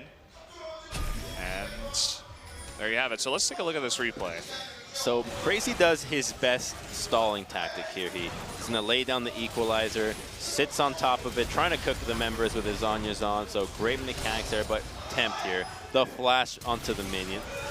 Oh! No, that would have been the kill, and that's a heartbreaker. Poor LeBlanc, man. Maybe it's time to decommission this pick. There's a reason why it hasn't seen much play, even on the global scale. Maybe picked a handful of times, and maybe even picked more in the Challenger Series over in North America than anywhere else. So maybe a Kassadin. Why not just the Kassadin? We've seen it before. I mean, the Kassadin, in theory, and in solo queue, it's been seeing a lot of success. No doubt these teams have been scrimming with it and playing with it to some amount of success. To see it picked the amount of times we have. But so far, it doesn't have the best win rate in LCK. I think teams are getting a little bit... Okay, hold that thought. Big play on a Mickey does not work out as Bless kind of just goes absent. And Totoro and Ghost totally caught out. We'll see if they can actually convert onto a kill. The equalizer doesn't hit Linderong at all. Crazy is going to Zhonya's way early, actually. So disjointed from BBQ. Not really sure what they're thinking there. The kick with no follow-up. Meanwhile, Ghost and Totoro can't take on the 2v2 of the mid laner and top laner, obviously, but ROX's duo lane just doesn't care. They still have their mind set on the objective, and this Caitlyn is not a marksman. She's a demolitions expert, as her entire job has just been to take down turrets. And we'll take another look here. Look at this play. Bless commits for a flash kick, baby. But where's the follow-up? There's no it literally isolates the two members to take on the two strongest members from ROX. It kicks Mickey into Ghost and Totoro. Then the equalizer doesn't miss. Crazy, he Zonias before committing to the kill onto Mickey. I mean, nothing is going right for this team. Absolutely nothing. At least they'll have chicken when they get home. At least they've got a pretty good sponsor. That's something we can all agree on. Food always makes me happy, so I'd imagine it works the same for every person. Yeah, I would imagine. Food also makes me happy when I'm hungry. Well, we did see ROX trying to go for another one of those 20-minute Baron attempts. This time around, they were too low, and BBQ does call it out. But it seems like this game is reaching the same point that we had last time around. While the compositions are different and there is enough damage on the BBQ lineup to kill some of the members of ROX, who's going to lane against Kled? That's a 2-0-2 Kled against a 0-1-0 Rumble. Well, Temp's going in looking for the pick. Chain of Corruptions actually does land. Kind of looks funky there, but either way, they do pick up that kill. That's a nice pick there onto Mickey. Great pick onto Mickey, and they're going to have to be patient if they want to have a chance in this game. Going for the Baron would be a risky move, so they just clear out the vision. Smart move by them, making sure that they commit for the tier 1. Taking out the tier 1 is more important before they start thinking about the big purple worm. And you can see kind of Mickey, he wasn't too far up in the lane, but you know, sometimes with some of these players, they just seem to get caught out a little bit more often than other players. I mean, you think about Hachani, comeback, right? You think about Mickey also, even Ian as well from MVP. You just went down your list of flame. List of what? The list of flame. List of flame. Yeah, the flame list. List of flame blame. Yeah, pretty much. But you were talking about that Galio, right? How it's like actually good for Mickey because even if he does get caught, he can't really die. Well, that's actually really similar to the meta where Ezreal was in play, where teams would pick Ezreal really early on, even if it didn't make a lot of sense because their AD carries would be feeding a lot. So then you just pick them the champion that was the hardest to kill because at the time you could build Frozen Fist on it, making him tankier than any other AD, as well as having the arcane shift. So a similar attempt here with the Galleon to Mickey, but Ghost will be getting caught out by Mickey in a 3-on-1. Really nice play there from Mickey. I mean, well, hold that thought. We're going to have more of a fight as dashing in on the Totoro. Nice knock up, and Mickey does get a little bit low. Tempt, though, not enough damage. Is forced to hop back. Mickey does survive with this flash, and again, he can smell it. He can smell Ghost up in the top lane all alone. He's like, that's a kill for me. And he puts a wall through the entirety of the BBQ team, just ignores them all, and catches Ghost alone up in the top lane. That's what he's good for. And oh boy, BBQ getting out of position once again. 3-on-5, not gonna work out. Make that a 2-on-5 now as ROX make their moves towards Baron. Now the jungler is dead and there is no equalizer, so staying in the pit and making the decision of committing to the Baron or turning is going to be that much easier. BBQ doesn't even give it a chance. They decide to ignore the Baron and look for greener pastures as Rumble is warding the red side jungle, and unfortunately he's not going to be able to find that red buff right now. Oh, it just spawned in his face. It was 1 minute away, so the trade goes Baron and a kill for red buff. On to the Rumble. Rumble in red the jungle. Buff Rumble. Hey, at least it does give health regeneration. Did you know that, Crumbs? Yeah, and when he gets his overheat, his passive will now deal that much more damage as it is more effective on melee champions. Like, look at this play. He just ignores everyone else. He's like, no, I'm going for Ghost. So there's no way anybody can follow up with the wall now that Linderang is in the mix. when it's this line formation on the fights, it becomes nearly impossible for BBQ to take anybody out. Between LeBlanc and Lee Sin, two champions that ideally want to be flanking all the time, being relegated to look at the opponent straight in the eye and say, we're going to go in straight at you, it makes it so much harder for them to pull off their win condition in the fights. And as such, they have lost most of the fights in Game 1 and in Game 2. Oh, he's going to land that chain onto Mickey. The cleanse comes out. Everything is being used here for Mickey. Somehow, someway, BBQ still does get that dragon, and now Mickey, he wants revenge, and he will get it here on Tempt. So they do trade the Mountain Drake for the kill on Tempt. And ROX is now thinking about how can this punish this man down. LeBlanc doesn't have teleport. She's going to be dead for 34 seconds, so they have their sight sets on the tier 2, which surely will go down as BBQ can't defend this in the 4-man unit, but can they push for more? Thinking about an inhibitor turret would be the next logical step, considering a 7,000 gold lead and a Caitlyn that now can't even get caught. Because she has the QSS, she has that lantern. Oh, just such a nightmare to deal with when the Caitlyn gets so strong. We were talking about that early draft focus. The Caitlyn has been doing work for them so far. 2-0 and 3 in this game. Chain of Corruption does land, but there's the QSS. Songyun will get out alive. And they can continue their push here with the Baron buff. Easy peasy, turret's at half HP. You have the little minion Trebuchet attacking from the far. Oh, Tempt. Oh, Tempt. So tempting, isn't it? Such a provocative cannon minion there saying, oh, yeah, dare to kill me, but it's taking the turret one little purple shot at a time. And there's no way for them to answer this. Are they going to commit spells to this or commit spells for the fight between Lee Sin and Varus, whose abilities are so crucial for taking down these battles? Oh, it goes wide. The way these games have been going against the other 0-3 team, I'd be feeling pretty insecure about my chances in LCK as Team BBQ. They're going to have to really turn it around in the second half. They're going to really have to heat things up. They just have to fry the game, you know what I mean? That's their motto. Hasn't been working so far. Here's LeBlanc, but she just can't commit to trading her combo into Caitlyn, where you trade one spell for an auto attack against a crit champion. Not worth it. Oh, he's going deep. He wants that kill onto Bless, and now Mighty Bear are left alone. Oh, he gets out with the lantern. Equalizer gets the kill. Okay. Finally, they're able to heat up something, fry up, cook up some food here for their team. It's not going to matter, though. But they burned so many cooldowns, and now they don't have any way to answer back this 4-man unit. They have to heal up at the fountain, so they will lose that inhibitor. And now that they're stuck in the 2-inhibitor situation, it is really difficult to get out of the situation. Nice play there from Linderon. Just getting a little bit dicey after that second inhibitor, but able to charge away, avoid that CC as well from the LeBlanc. The movement speed just really helping out the entire team there. Good move of getting out of the base. A lot of the times you'll see the carries, or the tanks which are faster, lead first, but wait for the carries. So the hook hits Lee Sin as he protects Rumble.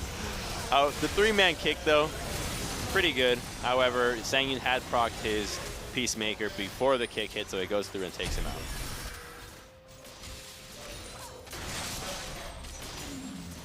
This looks a lot like game number 1, actually. You know, all the dragons going to the side of BBQ, the early Baron attempts from the Tigers, taking out the 2 inhibitors and pushing that final lane with seemingly no hope for the Roosters. Well, it comes to attention now about the dragons versus turrets war, and dragons are the scaling objective. If you don't have the gold and items to make your dragons worth it, then dragon was just never the right objective to go for, whereas ROX prioritize the turrets, prioritize vision no matter what the dragons are, and with the gold lead that they're able to get, their itemizations and levels are infinitely more valuable than having extra region or a percentage of AP and AD when you just don't even have that much. Nice equalizer up there in the top left onto both Key and Songyun. But again, Tigers are pretty far ahead, about 10,000 gold, in fact, at this point, so they easily can heal up all that damage out of the Rumble, and he won't have that equalizer in the future to clear out some of these waves. All they need here is patience. Lay down the trap, chip away at the tower, but they are not patient at all. They go for the dive. Yep, they're going for it. They're going to take out Ghost here in the back. Mighty Bear almost going down. Totoro will also meet his doom. Lots of flashes, lots of flashy plays as well out of the ROX Tigers. As you said, not being patient. Sangyu trying to show off a little bit here. Once that kill, we'll pick up another one. That's going to be a double. Going over to Sangyun, and it looks like a double kill for the ROX Tigers as well, as they look to take their second game and take the 2-0 victory quite fast, actually, over the BBQ Olivers. And a promising victory from them, getting out of that hole of 0-3, really making BBQ look real bad in this series. They did show some windows of exploitation in their duo lane rotations. However, a solid victory for them and some good macro play from this team that is hopeful for their next matches. Yeah, they finally did it, as you were saying. A lot of their matches were 1-2. They were getting close. They were taking games, but finally, they should feel good about this 2-0 over BBQ, because call a spade, BBQ not the strongest team here. Able to quickly sweep them under the rug with a 2-0 victory will definitely instill some confidence. Was there even anything to sweep under the rug at this point? It didn't really seem like BBQ were even playing the same game.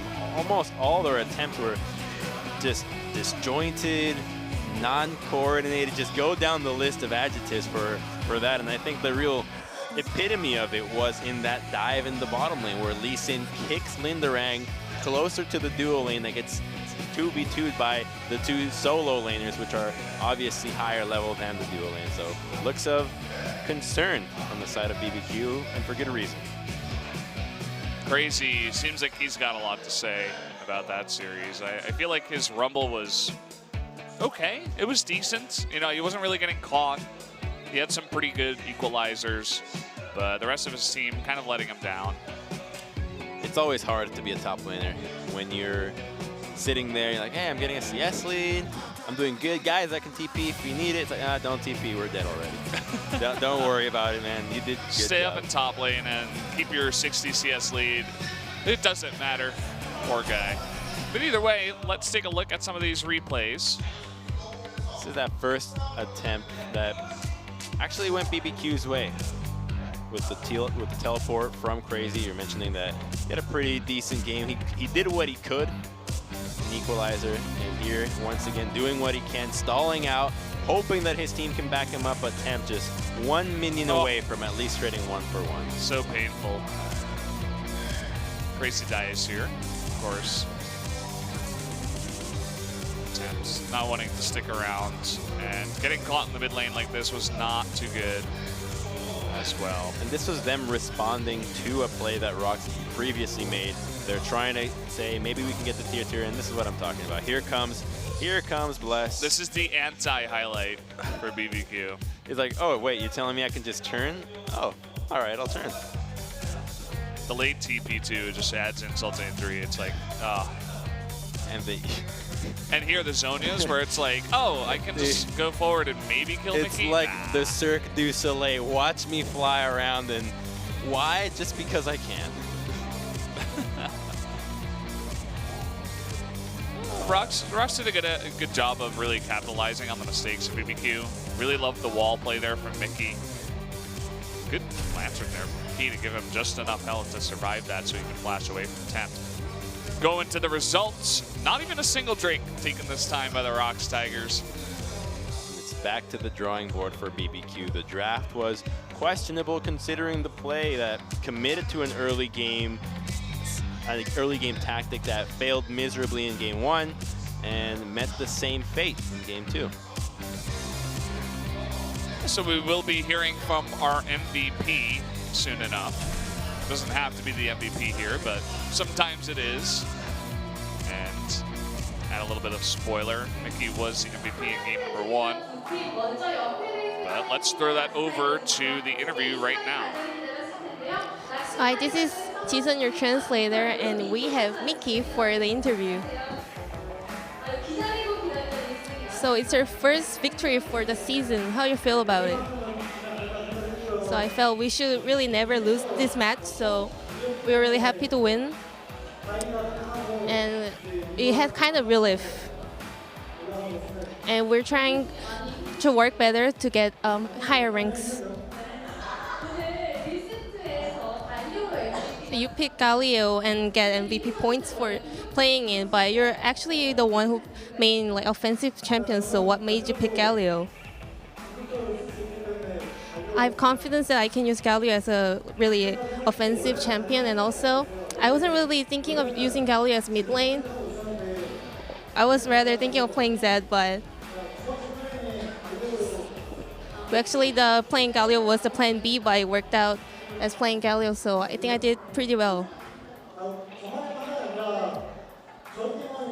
So it was not my own decision, but it was Zed or Galio, but they thought Zed was better, our teammates, so yeah, I turned out playing Galio. Can you guess the second MVP for the match 2? To be honest,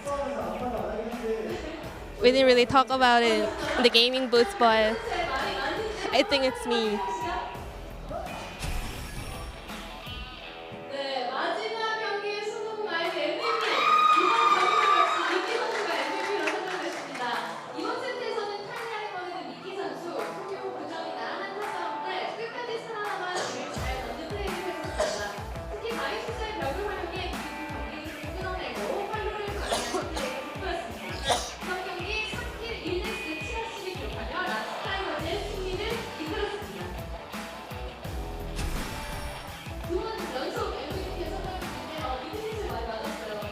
So you're right, you're the MVP for 2 times in a row.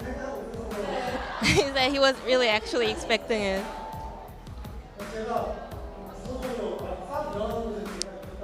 Yeah, he think he could lead the whole game. He made small team fights by himself, so that's how he win the game. You're coughing quite a lot. Are you like nervous?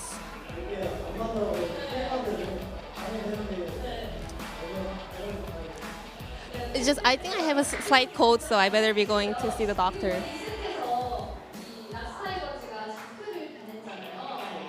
In the second game, you were in the blue bands, but you kind of banned Zac. So why was that? And he said he's kind of curious because they're thinking of using Zac's jungle, but they're kind of like confused, concentrating on the red side bands, so they kind of missed it and made a Zac ban. But as a result, we won the match, so they don't really care much. What was the play of the game moment? The whole moment when I was like taking all the damage as a Galio. So next game is versus Longzhu, so you better be preparing a lot. Is there any plans?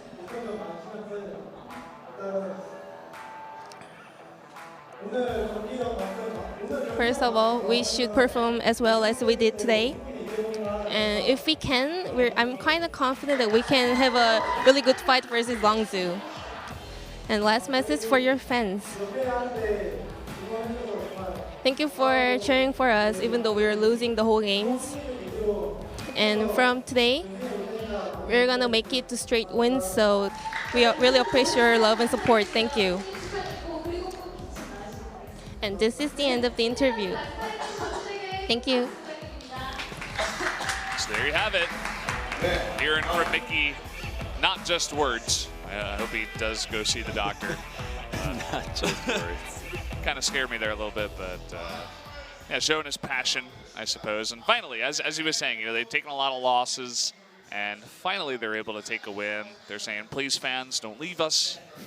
Please still love us, and hopefully they can take that win against Longzhu, especially after Jinair took the 2-1 victory over Longzhu. It's definitely possible. Jinair did look really good, though. And it was funny to hear from Mickey saying how he wanted to play Zed, but coach is like, you play Galio. Yeah, play Galio, man. You're stuck. So there you have it. ROX Tigers, they do move up to 8th place, actually, ahead of Ever 8. Especially after Ever 8 got bopped yesterday by SKT. It was not close. And BBQ down at 0-4, the lone 10th place team. It's still early in the season, right? We still have plenty of games. The first half is still underway. but signs of struggle for BBQ to say the least, as drafting, team composition, synergy, the list goes on, and it probably goes even deeper than we can imagine. It's an iceberg of issues that we hope that they can start melting away come these later games. Yeah, for sure. And we're getting almost every team there in the standings up to 4 games played. So it'll be interesting to take a look at the standings after the second series of the night, which will be KT versus MVP. Unfortunately, because this series did end in a jiffy, we are going to have to take a really long break. I think it's going to be about an hour and 20 minutes. So me and Crumbs are going to sit on the couch and do nothing. No, I'm totally getting food. Getting myself some Japanese squid balls. Well, there you go. So anyway, guys, we're going to go to that break. We'll meet you at about 8 p.m. KST. See you then.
Welcome back, everybody, to more LCK Summer 2017 here at the Nexon Arena. We got a great view of downtown Gangnam as we jump into KT versus MVP for our second matchup of the night. It's going to be a little bit more hype Gangnam style, as we already know. KT looking for redemption. Seen some woes in their last matchup against the ROX Tigers. They're able to come out 2-1, but just barely scraping by. And this team has been quite vocal about their disappointment in their start. It has actually gotten to them, and Mara has stated that they were feeling depressed after their losses. A team that holds themselves to such high expectations, and the rest of the world, no matter how many times they lose, the expectations will remain the same due to the pedigree that all members on this lineup have. Yeah, it's definitely going to be cool to see if KT can hold it together for this matchup against MVP, because MVP, they got 4th place last split in spring, and they've been doing quite well. It's just their macro is sometimes all over the place, and they're a little bit volatile in terms of which kind of MVP does show up, channeling a little bit of a Freaka in their games, but they definitely still are a strong team, and KT no doubt will take this very seriously. Well, their last matchup was against Samsung, in which they got 2-0'd, unfortunately. However, the early game was going a little bit their way. It wasn't as one-sided as a 2-0 makes it out to be, but some experimentation coming out from them. The Jarvan in the jungle really, they're trying to pioneer the pick. They're trying to really make it work. Unfortunately, it seems like nobody else is really even trying it. They say, you know what, Jarvan is a better pick in the top lane, and I think that us here agree as well. Yeah, seems to be the case. We'll have to see a really banging game from Beyond. He's got to come out here and really show us what Jarvan has from the jungle, but so far it's been kind of lackluster. Definitely leaves more to be desired. So we'll see if they decide to go with that pick here as we jump into pick and ban for game number 1. First ban from KT is going to be that Varus. Maha, probably his favorite champion being the Varus, so understandably so. And they will respond with the Zac. So standard bans all around. I think that we can expect to see more Varus bans than not. And finally, we're going to see the Sejuani being taken away from ADD. The guy used to love playing the Scion, and in a way that he doesn't have an issue with playing one champion for the entire split. And it seems like from the very get-go in their opening match against Jin Air, the 3 Sejuani games in a row, he's designated Sejuani to be his new Scion, even though Scion did receive some minor buffs. So the pick, even though it hasn't seen that much success, it's enough for KT to say, we don't want you to have your comfort pick. Let's get you out of that zone and force you into something a little bit less common for you. Yeah, definitely do like the ban. Oliana. I don't get the joke, but oh, it's a play on Ian's name and Oriana's name, because it's, if you do it correctly, you can make it so that Ian and Oriana sound somewhat similar, and or is like the sound that they make when something really crazy happens. So. Oh, Ian. Like, wow, like Ian. Oriana. Well, Ian. Unfortunately, Iana is not going to have really trying to force that one. He's up against Galio, most likely. Pick against, just give it to Pawn. And we're going to get one of those matchups again where you don't have any kill pressure into the mid lane, but that doesn't look anything like Score. At least. Hey, art, you know, it's art, in the eye of the beholder. That's true. It's in the eye of the beholder. That's like the anime version of Score. Who doesn't want to have their own little anime version? Somebody's got an anime version of Score in their house, no doubt. But we'll see what he wants to play here, as we do see the Jarvan is picked up, as well as the Karma on the side of MVP. Double flex picks for MVP so far, so KT's going to be having to draft conservative, and they do so by locking away the Caitlyn, and it was an expected pick, as the Caitlyn makes a lot of sense with the protect, the AD carry composition, and they're going with a very standard flavor this time around, something that we hadn't seen too much before. And we saw perhaps a hover that could have been the Oriana towards Pawn, but they're starting things off safe and sound with Galio in the mid lane and Rumble in the top lane, 2 pushing lanes, and Lee Sin still available. So early game power can definitely be drafted by KT, and they will be waiting on that second rotation before they decide what they want to complete their draft with.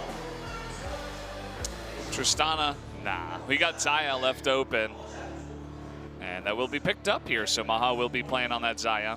And of course, the Rumble for Smeb. He's been having not Smeb-like games recently in Summer, and putting him on a nice comfort pick like Rumble is going to be quite nice. Any top-level top laner can play a pretty good Rumble at this point, so definitely like the choice. It's also a deny pick. The Cataclysm Oven, where you have the Equalizer inside the Cataclysm, is a combo that MVP tried against Samsung. It failed in their loss. However, it's a tried and tested combination. It's been working for years, and they want to make sure that they don't have it, because when you're dealing with protecting a carry like Caitlyn, that long-range CC and engage can really destroy your AD carry out of seemingly nowhere. So an understandable takeaway from KT, and it's a comfort pick for Smeb as well.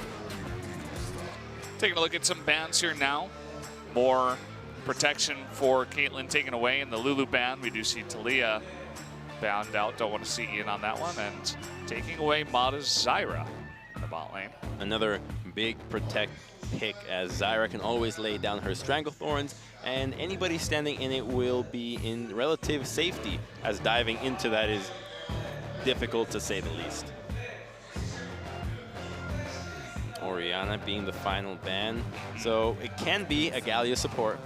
We have seen that before. Comeback and a couple of other supports have tried their hand at it with mixed success, but it makes us think that it's going to be that Galio in the mid lane, because these are two matchups that Galio can not really pressure too well. You do have the wave clear from these two picks being easy to match, the Galio pushing power, nullifying the pressure into the mid lane, and that is going to be the Graves into the jungle. So at least we don't get to see the Jarvan, we get to see the Jarvan, or we don't get to see the Jarvan jungle, it's Jarvan into the top side. And Cataclysm with Graves is still a strong combination. You can get inside there, proc that end of the line, and deal huge amounts of DPS to anybody caught in that wake.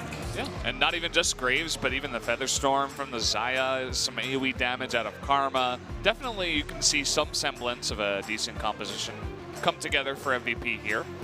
Will they go with a flex pick? Yes, it will be. It's going to be that Karma in the mid lane, and I like this draft quite a bit. It synergizes well with the double marksman, as it lets you get them into safety as well as engaging forward, and the Braum pick offers a lot of safety when you're dealing with the Rumble Equalizer, the Galio that will be trying to enter with his heroic entrance. As long as you have your magical journey up and ready, you can escape any danger that KT throws your way. So a smart draft from MVP, and KT will have to be playing their A game if they want to close this one out. Yeah. Also like the Tempered Fate, you know, if you want to set up some big combos, definitely does allow you to catch out some members, especially some of the squishy members of KT, such as Caitlyn. If you can get Caitlyn, that would be awesome. But not even only just Caitlyn, but Kha'Zix and even Rumble up on top would be nice catches there.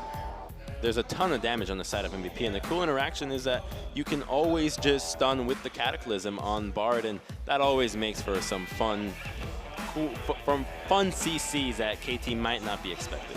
Fun. What other way is there to live?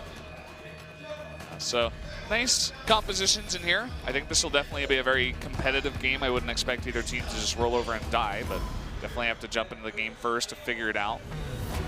We're going to have to expect Score to be playing to the top side. Two pushing lanes, both Rumble and Galio have a big advantage. However, Ian in the mid lane can answer back. Karma's pushing power is rivaling the of Galio. And the pick will also be taking that teleport, so she can match that global presence that Galio brings to the table. And I'm curious to see how he places out, and especially the build. We can probably see a Athene's Holy Grail early on, but as for the rest, who knows? Yeah, so there you have it, guys. One last look at the compositions, and we're going to jump straight into KT versus MVP, game number 1.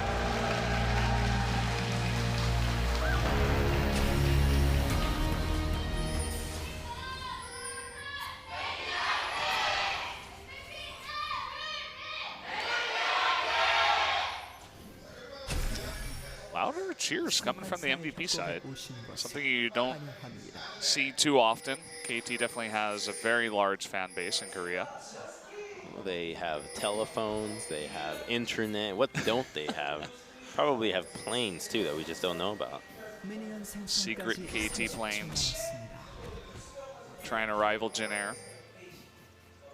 Jin Air is actually ahead of not just KT, but also SKT, another telecom company. So we've got it all. We've got chicken, You've got planes. What's next? We had washing machines actually way back when LGIM, so LG was sponsoring a team before. Done a lot of different stuff. We have Tigers. Tigers don't sponsor a team. Oh yeah, that's true. That's just the team name. The animal. The animal collectively sponsors a League of Legends team. The Tiger tribe here in Korea, they decided, hey, let's sponsor a league team. So big defense over these Raptors that Graves can fight and take away so easily with his end of the line. Smeb got one. That will slow down the level 2 from beyond. Yeah, he fried the game right there. Good job. Taking out that chicken. Not even hitting level on that one too. Somebody else take another one? That should have been enough for level 2. Looks like Karma got one because he set 7 CS after the first wave. So yeah, that's Oh well. Ian. It is going to be Graves, so he can just farm back, and there are no plans of ganking early on with this Graves. The Braum lane is difficult to gank. Unbreakable makes it so that the Braum Q is harder to connect, and without that, Xayah's CC is a bit unreliable at times, as you can just sidestep out of your feathers and not get rooted. You can see he's not too effective. Comes over here with level 3. Has some nice jungle clearing as he is on the Graves. And we'll take that blue. And I think we can expect some action around the bottom lane, considering how many carries are in this game. Infernal. Look at this. They might go for an aggressive gank here. The flash forward. There's no cleanse on the Karma. There's the flash out of Ian, and first blood very easily given on over to Pawn. Karma just trying to play the wave clear game early on. Gets caught by surprise by the CC that Galio can bring in. This is why you see a lot of times people want to bring cleanse against this matchup. Unfortunately, there's nobody else to warrant taking cleanse, so the teleport is smart for them to bring, and we'll take another look at the replay here. This is very well played. Starts with the taunt, waits for the duration as you see that little bar up top, and Score saves all his moves, save for the jump to finish off Karma, and takes away first blood towards Pawn, who goes with a build that we haven't seen before from Galio, the triple Thorns ring. Well, I think we did see it today, earlier, just one time, but... Didn't make you play it? I thought it was D-Shield. No, you went for the triple Doran's ring, but definitely something new. You know, we used to see it up in top out of a lot of top laners that like to expend their mana. And I mean, triple Doran's ring in mid lane is kind of interesting, but it definitely means that you won't be running out of mana anytime soon. Yeah. They'll transition this into a Spectre's Cowl, most likely. And Graves, Rumble is fancying a roam towards the mid lane. He does have flash. Oh boy, there's the easy taunt. Can they output enough damage is the question. That slow with the harpoon doesn't look like it. Actually, the tether might kill Smeb. Oh boy, Ian able to pick up a kill after a botched gank from Smeb in the mid lane. That is not the path to redemption. What seemed like a lane that was going KT's way, just the way they wanted it, turns out Smeb just comes in and says, you know what? we want it the hard way. Let's make sure we go right back down to 0. So the kills get evened out 1-1. And his advantage topside is already down the drain as he's forced to expend TP to get back to the topside, and ADD now is in an easier time. So you can see the idea, right? No flash onto Ian, but just the tether on Smeb gives Ian enough health back to survive and gets Smeb right underneath that turret. Really unfortunate. Oh boy. Series of unfortunate events for Smeb here. I wish you had more. That's a question mark ping moment. Yeah, definitely is. Oh, trying to get the that will stun here. Stun. Yeah. Maha taking a little bit of damage. Actually steps on a trap, it looks like. It looks like the net just barely missed. Well, that's the great combination that you can do with Braum. You proc the stun, and it buys you just enough time to lay down that Yordle snap trap, proc your headshot. But early in the game, the headshots don't do a whole lot of damage. There's a Doran shield to account for. Yeah, it's your Doran shield and their Doran shield. Both Doran shields are just like, oh, well, there's not a lot of damage coming out. It's a 3-man attempt.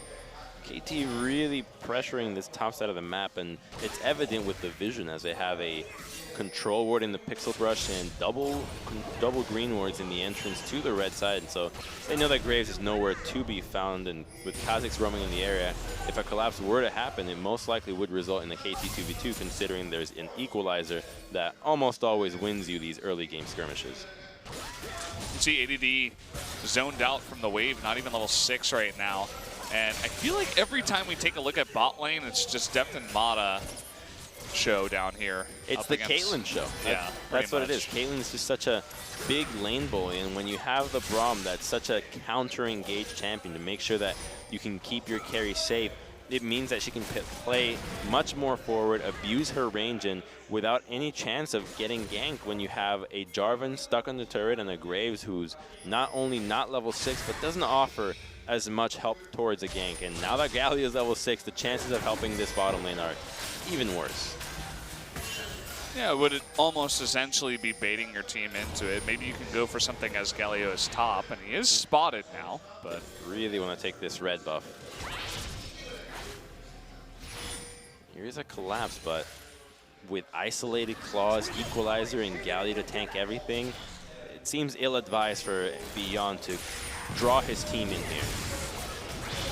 Well, they're thinking about it, definitely, trying to make a 3v2, but of course Galio is always there. A bit of burst damage on the score from the Karma. ADD, though, forced to get away, and look at Beyond's health just vanish in an instant. That will be the red buff going over to KT. They have successfully taken control. That was a 2v3. It was the threat of Galio engaging with his ultimate that made them hesitant in engaging and committing both the combo or Cataclysm from Jarvan. So good move from KT to take advantage of the pressuring lanes, a Galio that was able to get that first blood, and Rumble shoving power, even though he did die to that silly gank in the mid lane, does still have pushing power onto the Rumble, onto the Jarvan, and as such they converted to a good objective, and overall, good advantage for them that could net them a Herald when it spawns in the next couple of minutes. Look at this, KT taking a page out of ROX's book, saying, okay, let's go for our own little rotation. Lane swap. Galio's coming here as well. Everybody's getting in on this business. ADD trying to make a trade on Tamata. It doesn't look like it'll work out. Galio comes in, and oh boy, the TP from Ian is going to be very ill-advised, but the Tempered Fate from Max, he's trying so desperately to carry his team. Doesn't look like he'll be able to do that tonight, though. And instead of recognizing that the objective was lost, that they got out-rotated, they commit to trying to save this objective. Two people trying to defend this one, and they both end up giving their lives away for it. Forgetting that Galio can always assist you in the dive, and that's why this pick is just so heavily contested between every team across the globe at this point, and they make it seem so easy when they pull it off like this. Yeah, definitely some nice moves here from KT. As you said, they kind of identified what their objective is with their team composition, and they're executing it very well, whereas MVP, this might be one of the lower ends of the volatile scale of their play so far in Summer. And Jarvan trying to clear the way, but overstepping his boundaries, gets a little fancy there, and with the Galio right into the trap from Caitlyn, so a great position from Deft. Immediately gets in, and maybe you should have canceled that teleport. That's not a maybe. He definitely should have. Yeah. That's how you say it sarcastically. You said maybe you should have canceled that teleport. I'm not in the team anymore. I don't have to be passive aggressive.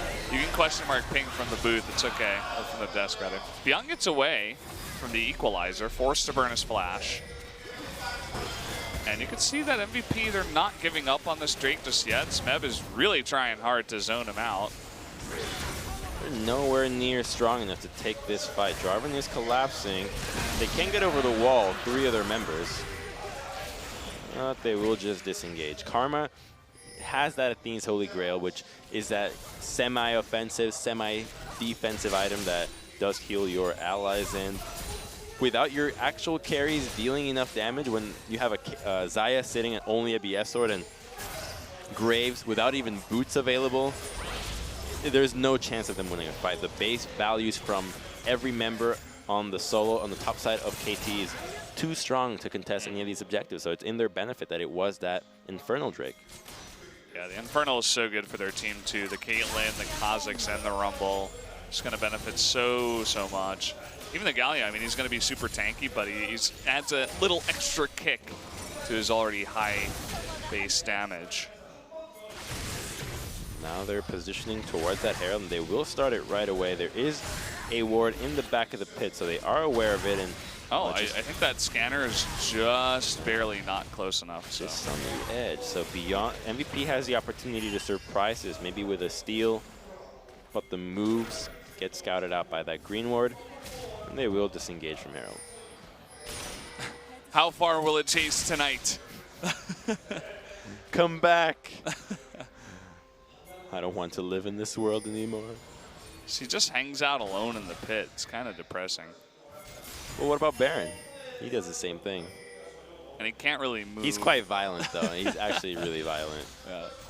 Actually, no, he comes out from the ground. I think Baron has some underworld. He has, yeah, he has his roots throughout the rift entirely. It's another attempt into the top side, and Galio, every time Kha'Zix invades, Pawn is ready to respond, and it makes the life of this Grave such a nightmare when you can't even 1v1 the Kha'Zix, when the Jarvan follow-up is always going to be slower than the range of the Equalizer, and then you have to consider the heroic charge, the heroic entrance, which, ooh, a flash maybe? Oh, he missed the stun. Equalizer will miss too. Flash forward from Smed. And a jump forward here from Pawn. Score taking a ton of damage.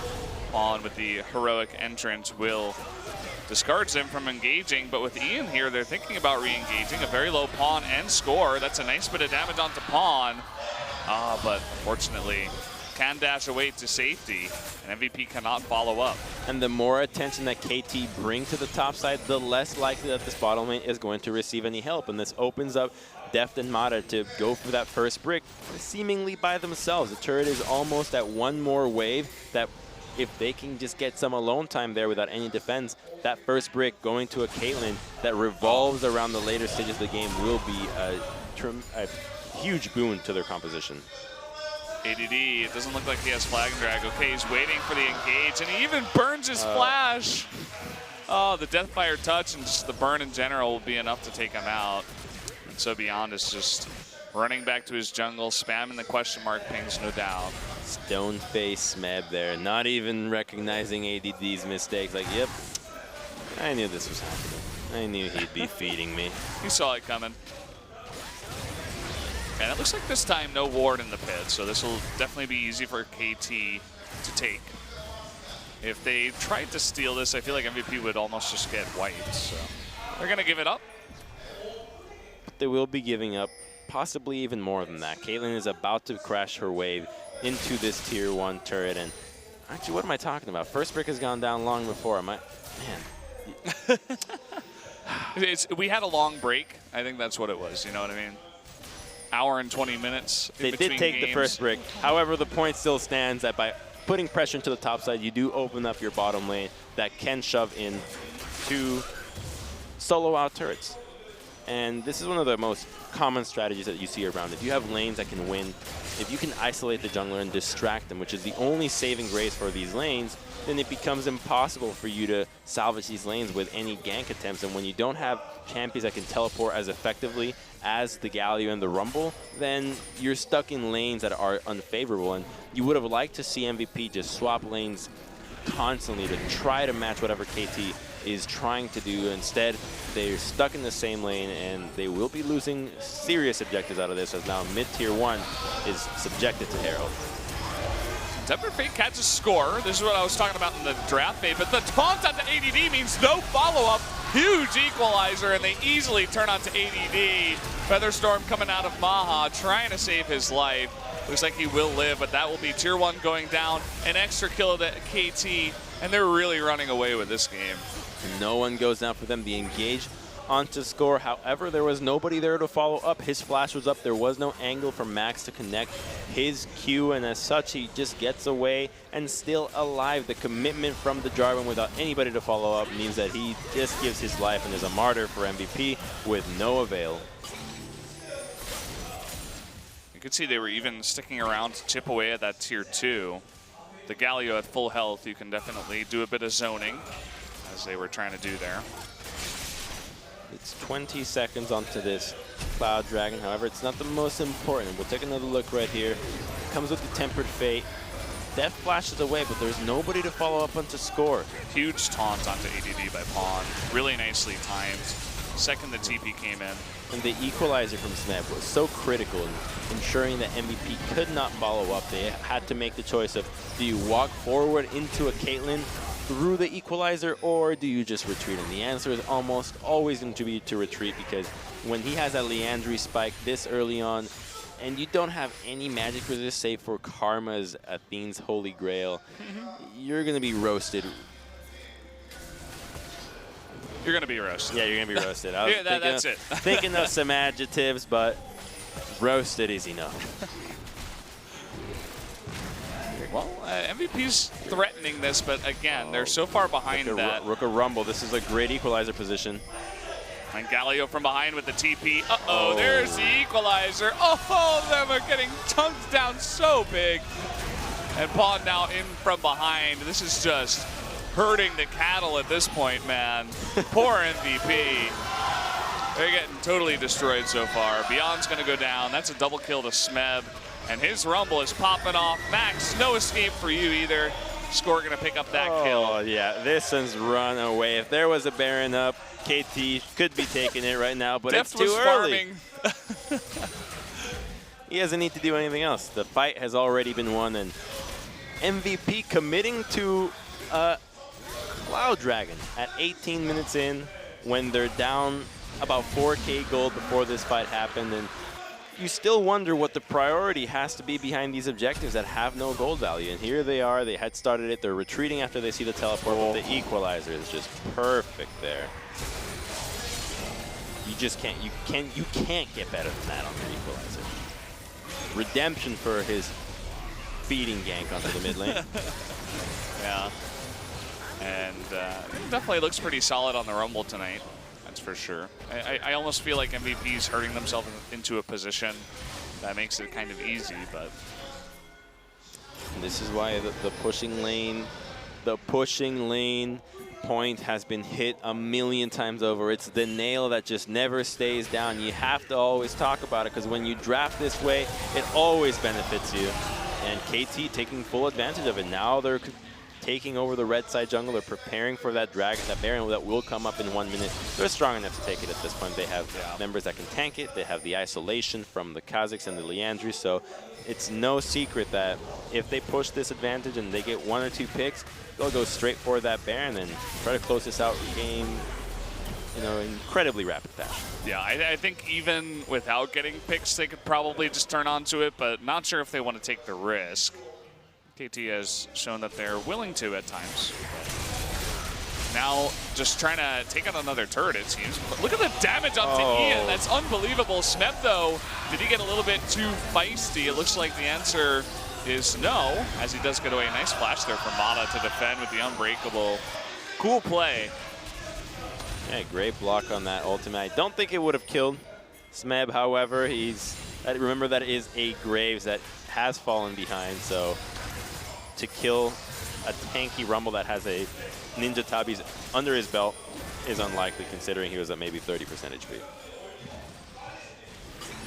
Well, we got Baron spawning now. All of KT's in the bot lane. Looks like they are just going to use that Caitlyn and the advantage they already have. The static Shiv on the Caitlyn to just push in lanes. Thought maybe they would commit to bot, but seems like all the members definitely have a lot of gold banked up, especially after taking tier 2 mid. So they're just going to go back, all buy, and then head towards that Baron side. We'll take another look here. It's going to be Smeb harassing Ian from the side, and a great equalizer, denying him from entering the base, forcing out the flash. And the equalizer also cuts off any attempt to follow up on the Cataclysm. Cool. That wouldn't have killed him, especially with the shield. But you can see Mata, he's on point tonight. Got to give that to him. He just wants to he wants to get style points. You just don't see those in your post-match thread. In your end game score, you don't get style. It's unfortunately watered down not a to stat. just letters. It's just letters, right? You get your A- or S. Yeah. It all depends on how many words you He needs place. style points, man. It's got to be the new stat coming 2018. Style. Every game has a judge that watches and just judges 10. style points to each player in the game. Boy, that's the future I want to see in esports. Oh, yeah.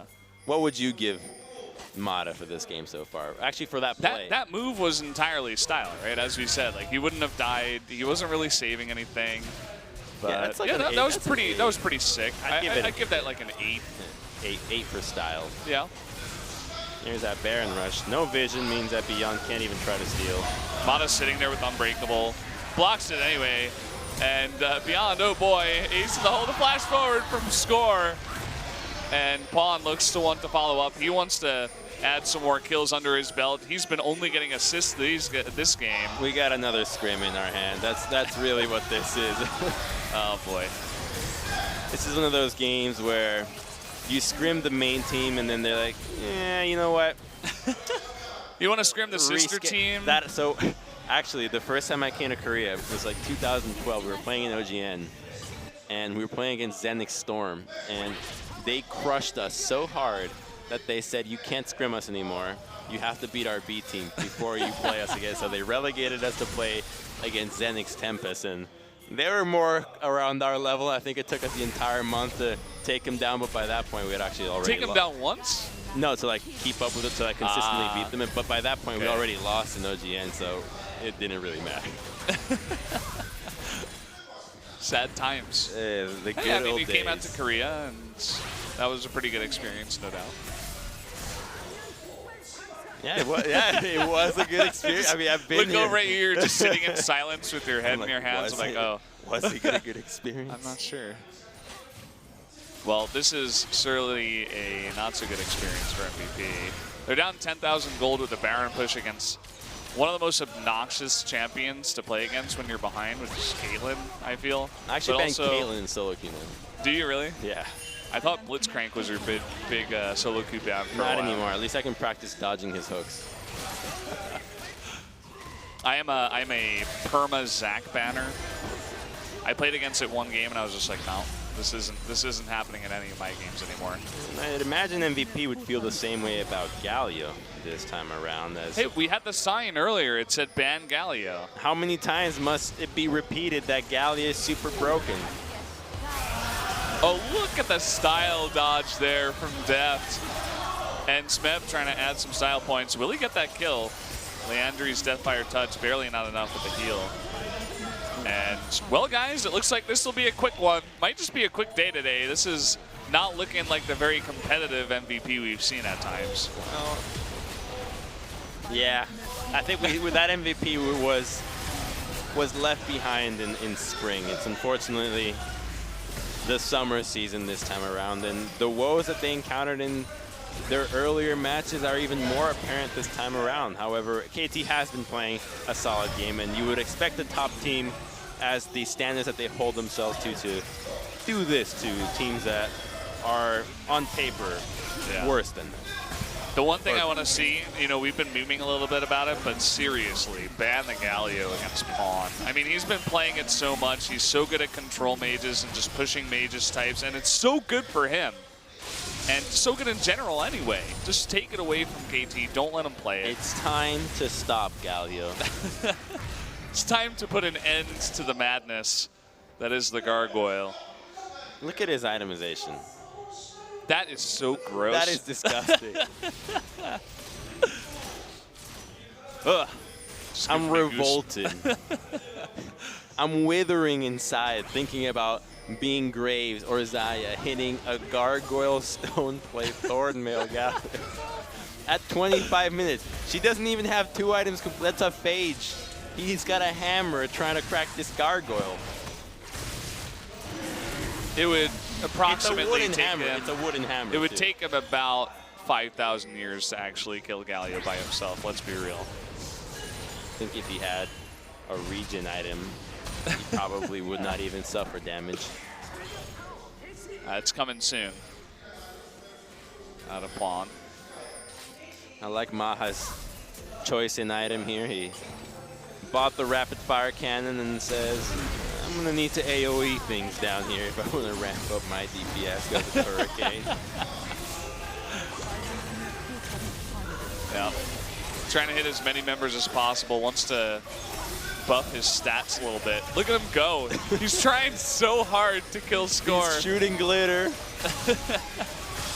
I said kill score, but I meant damage score because he's never going to kill score. It's not going to happen. Score is a Guardian Angel at this point, too. I'm looking forward to 7-11 so we can get the new updated look of Guardian Angel. That's my favorite change to the patch. That's not my favorite change, though. What's your favorite change then? The change CC that MVP is putting down onto the seemingly unkillable Galio. Yeah, Galio doesn't die. Smeb and Score were getting a little bit close. Score almost blew his GA. Still taking some damage, not sure from what. Pawn is still alive in the front. Like, you can see, like, he just doesn't, he's not going to die. I think Mata just flashed. They're so low, but it just doesn't matter. They're not dying. They're not taking Beyond. Oh, he died. Oh, they popped his GA. He's got it, though. Can they get another kill before this ends? Doesn't look like that is the case. So that's going to be game number 1 going over to KT in 27 minutes. 1 kill away from a perfect game, believe it or not, and KT back with a vengeance. However, a team that we always need to have reservations about, similar to Africa, who has an incredible ability to win game 1 in a perfect fashion. KT has unfortunately been labeled in the same boat, where winning game 1, no matter how well they do it, you always have to have some doubt for game 2 and possibly game 3. You can see the smirk on Smeb's face. He just knows he was the feeder in that game that denied the perfect game. Can we just get a highlight of Smeb dying under turret? Then go to the next game? We need a dubstep remix over it. With a gigantic bass drop right as the Karma link ends. It's like... Some good screen shakes. Yeah. Oh, yeah. Laughs all around. He's buying dinner tonight. Break out the Mountain Dew and Doritos, man.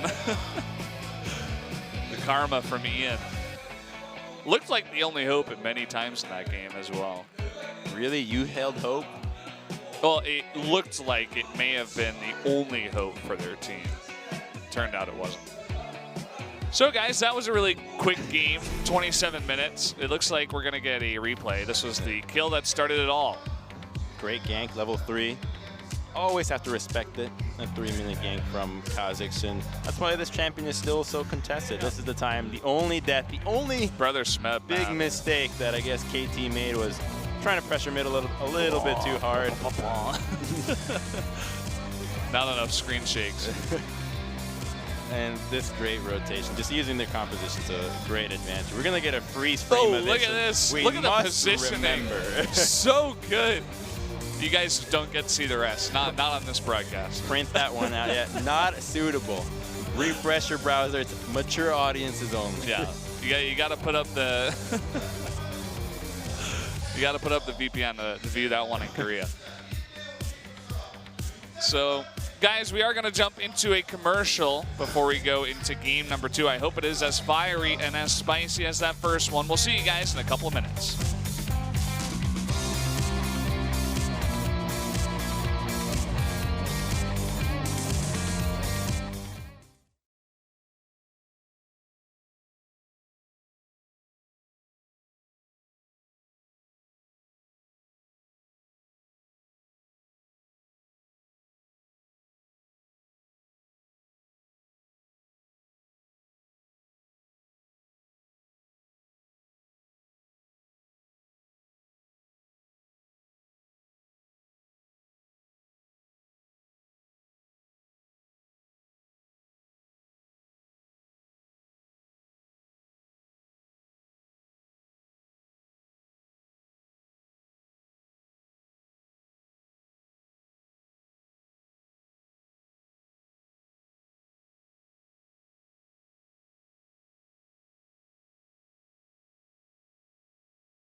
are back here at LCK Summer at Spo TV, otherwise known as the KT Show tonight, as they swept the floor with MVP in game number 1. Was not close at all. 1 kill away from a perfect game.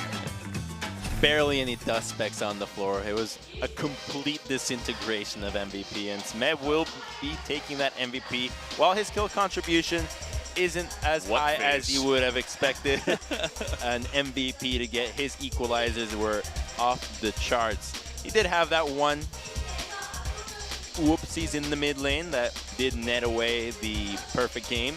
However, that equalizer on the Dragon Pit was just beautiful. You saw it coming from a mile away. It committed from the one into the mid lane, just showing why this pick of Rumble is so heavily contested when it pushes your lane so well, and then it transitions into the jungle, into the team fighting early to mid game better than any other champion. Yeah, so MVP, they're going to have to go back to the drawing board after game number 1 and really just think about what they did wrong. We're going to take a look at the results. It was about 15,000 gold ahead. Crazy amounts of damage for the Smeb on the Rumble. And this is an interesting topic to bring up, that I think this is the only split that we've ever seen that has had so many near or actually perfect games in the history of League of Legends. I don't think there's ever been another time where so consistently have teams been able to close out games in such a clean fashion. And I think it might have to do with the champions and itemization more than the play of these guys instead. Because when these items start coming through, your Ninja Tabis, your scaling AD carries that don't have quite enough power to burst through these tanks, you have the adaptive helms, the Brahms, the DPS that gets dealt in return. Don't remind me of Galio. It becomes impossible to find a way to come back if you committed to some sort of early game strategy. And it's an interesting time to really examine the topic of perfect games once again, as it's becoming more apparent that this is a trend that will continue throughout the entire of this LCK Summer. ADD's Jarvan, not the most impressive that I've seen here in LCK. Pawn seemed pretty happy about his Galio play in that game. To be fair, it's pretty hard to mess up Galio. The taunt range is Shen on crack. His safety and engage with his Justice punch is super easy to pull off. You have an ultimate to save anybody that gets out. Your main damage ability is remaining AoE that curves. What else do you want? So it seems like we have a small delay. One of these teams requested MVP, requested kind of some extra time to bring themselves together once again, they have to pick up all the broken pieces from the MVP vase. Oh boy, you know, maybe one of those times where it's too broken to repair, but it is game 2 that has gone so many times the other way once a team does go for a perfect game. So we still can't completely count them out. They have shown semblances of really strong play, even though they did lose against Samsung 2-0 last week, or last time they played a couple days ago. They held it together. They were making proactive moves, and unfortunately their moves were too aggressive, and that's where Samsung found a lot of their re-engages to take away those 2 games in a row. So we can expect them to be a little bit more cautious with their draft this time around, and maybe not let picks like Galio and Caitlyn slip away so effortlessly without any major picks to trade. Yeah, Karma mid is not a major pick to trade for Galio. For sure. And it's interesting how, you know, we saw, I think it was the ROX Tigers, they were first picking the Caitlyn in both of the games that they played. Definitely becoming a more contested AD carry pick nowadays. Well, there it is. Galio, goodbye. Good riddance. And it's weird. Maybe you would have hoped that they force KT into a situation where they ban it themselves, but they will just take it away, make sure that nobody gets their hands onto this pick. And I want to see them deny some of the other picks that we saw from KT. The Caitlyn perhaps could be what they fancy as a first pick, even though Maha was and still is an avid Varus player, but the Rumble does get locked away. So taking away the 2 major pushing solo lanes that help KT ensure those early game invades into the red side jungle that eventually just crack down the game. Look at that, Avarispan, as you were talking about. Definitely one of Maha's more played champions. Likes to play Ashe from time to time as well, but definitely limiting his options going into the first picking phase.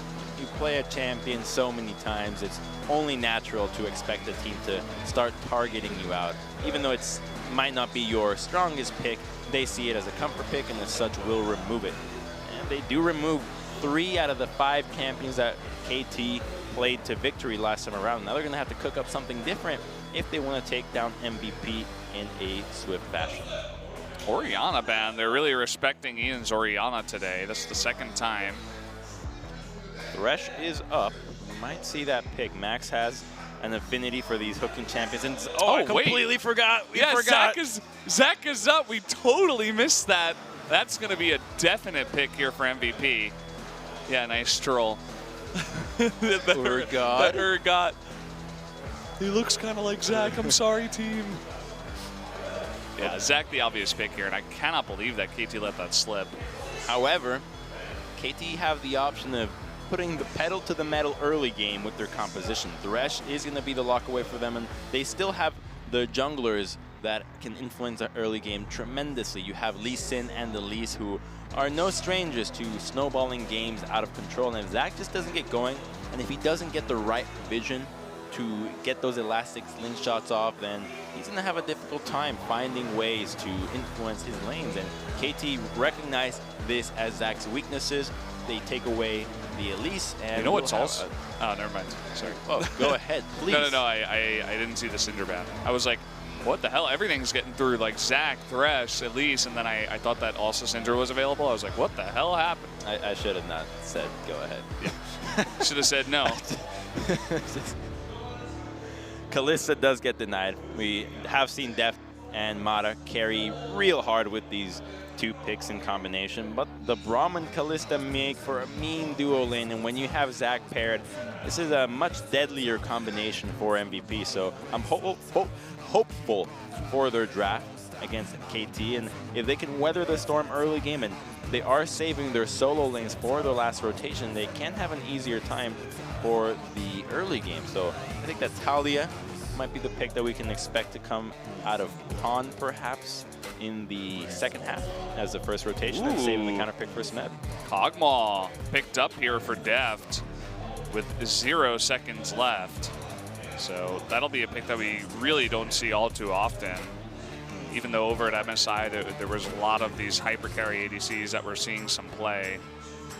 And it's a fun pick against Kalista because Kalista wants to dance around and dodge all your skill shots, whereas Kog'Maw just sits there, presses his Bio-Arcane Barrage, and stands and delivers. And Kalista's not going to be able to 1v1 Kog'Maw on even items, especially since Kog'Maw will most likely be going for those Ninja Tabis, which are just going to be so obnoxious to deal with when it comes to taking him down with your physical autos.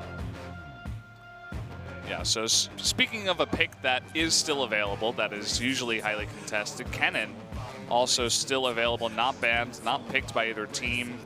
Definitely a Smeb favorite. I've shown it a bunch. Will it get banned out here? They are going to show some respect to ADD, both Jarvan and Sejuani taken away.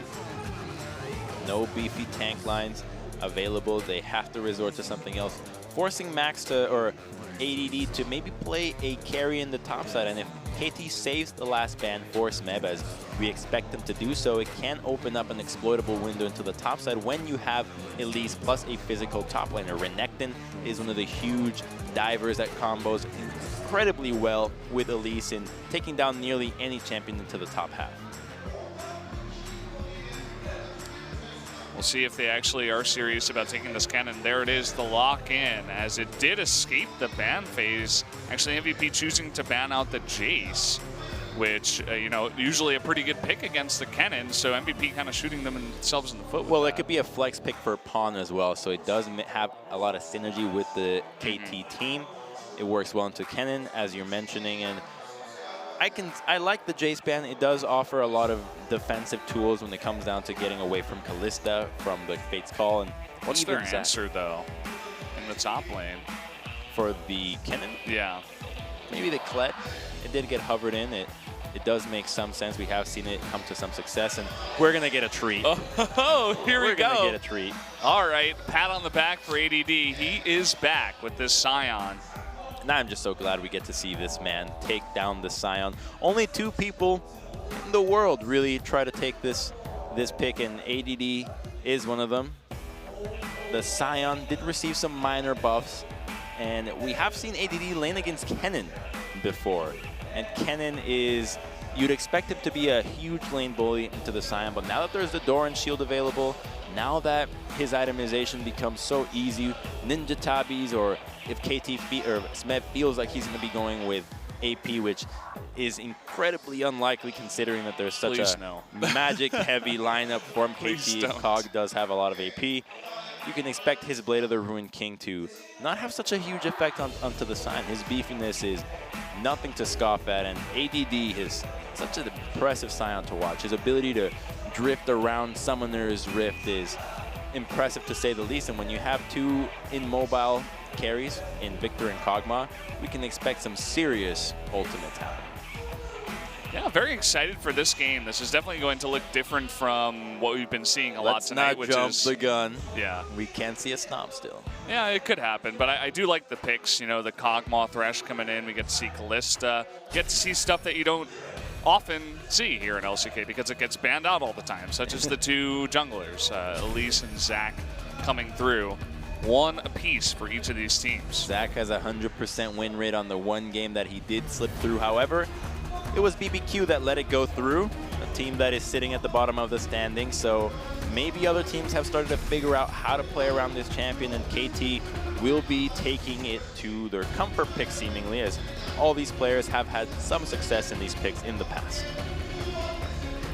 Really want to see what they've got prepared up against the Zach. They do have a lot of power picks themselves. You guys can see, once again, the final lineups from both of these teams. And let's do it. Let's jump into game number 2 right now. KT up against MVP.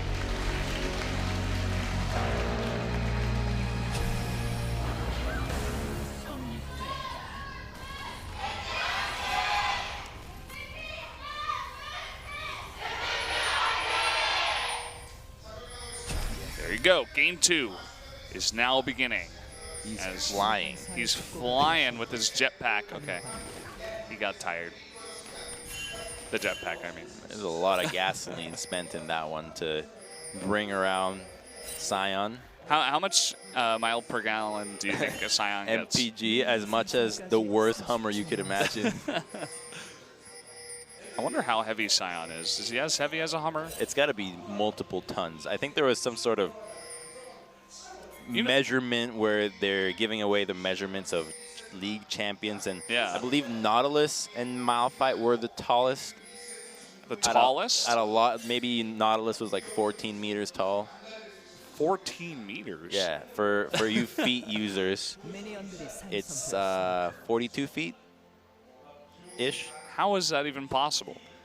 It's science. Not represented in the game. Yeah, it's not represented in the game, of course. I mean, Annie is, in a way, the same size as many other picks, and she's got to be like 4 feet Not really. Well, isn't she Rammus like 6? Is like, yeah, I guess. This feels too close to mathematics. Let's get away from it. Look at the solo blue out of score there. And look at what Smeb did. He aggroed that red buff to fake that he was leashing, that he was tanking for score. So the route has been faked from KT, but what information will MVP read out of this? Are they going to expect Elise to route to the bottom side and not finish top side? And this could mean that if ADD misreads the situation, that he gets overextended and will be susceptible to a gank. Maha's going in. He not very scared. They're looking to line up that stun on Tamada.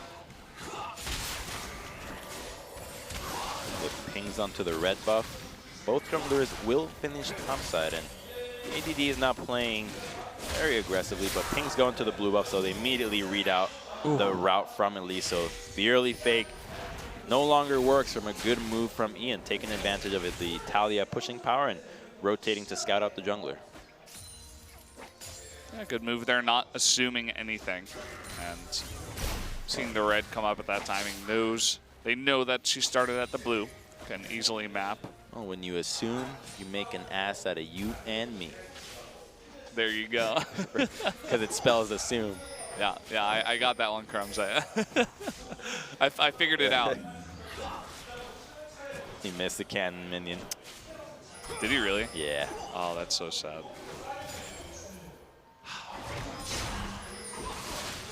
We saw, I don't know who said it, I just saw someone post on Twitter about how people over in China are also talking about how this Doran Shield has opened up so many new picks into the current meta in League of Legends competitively.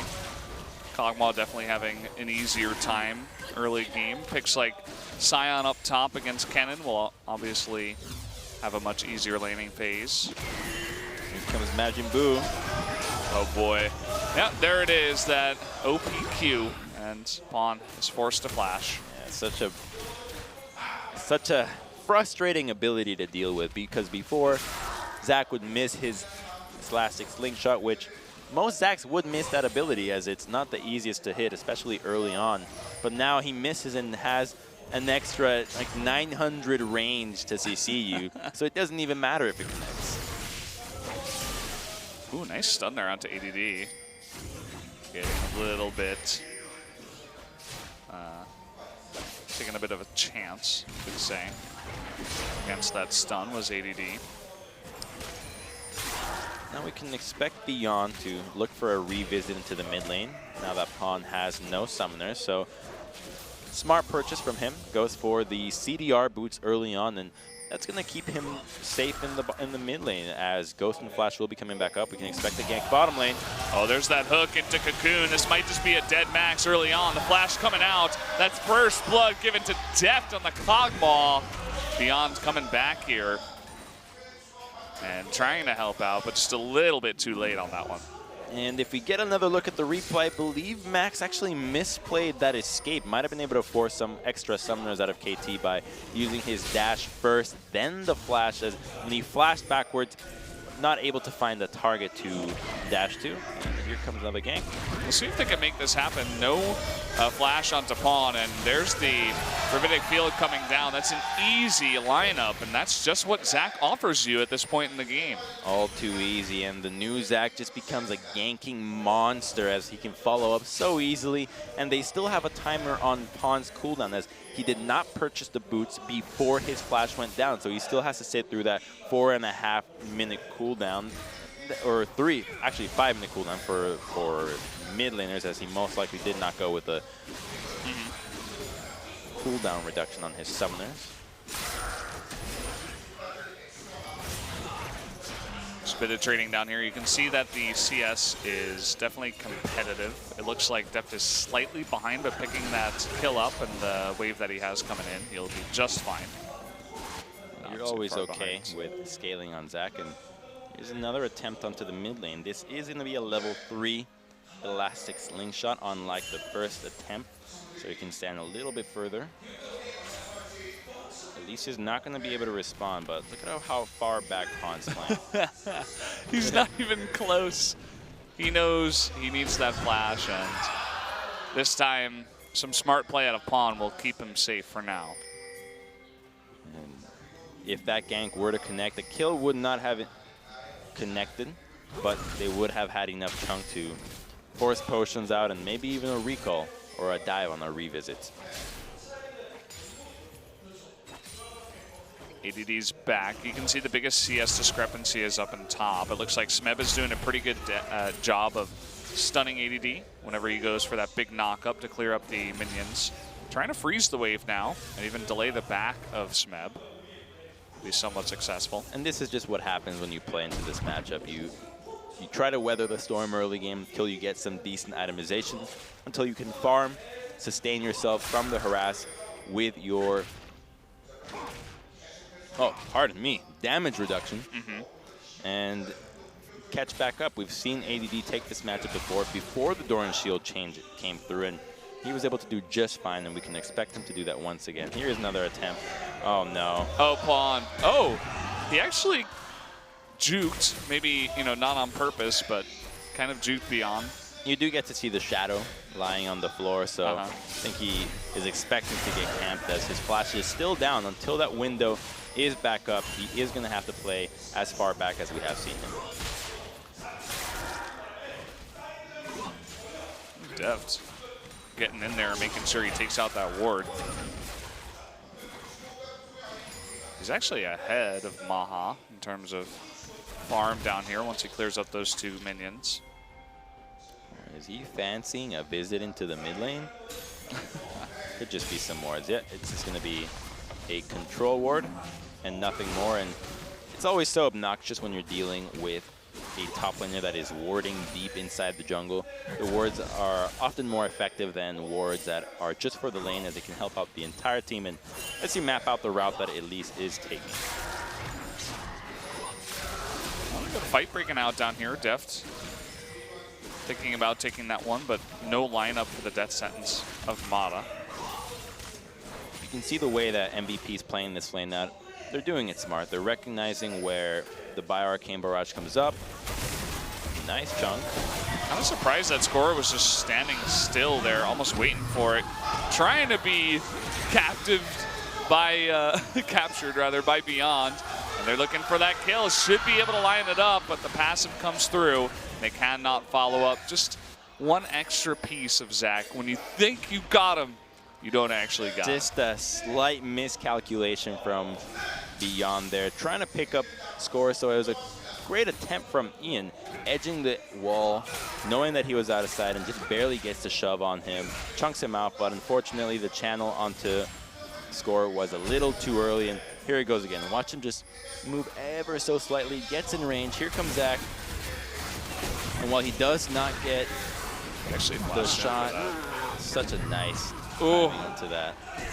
Oh, that's so close. Waits out the repel. He did have a ward target onto the control ward on the left side, so he chooses not to take it. Simply waits out the Zach ultimate channel. Meanwhile, we did have a gank down here in bot. Kalista forced to blow the flash ultimate to save Max.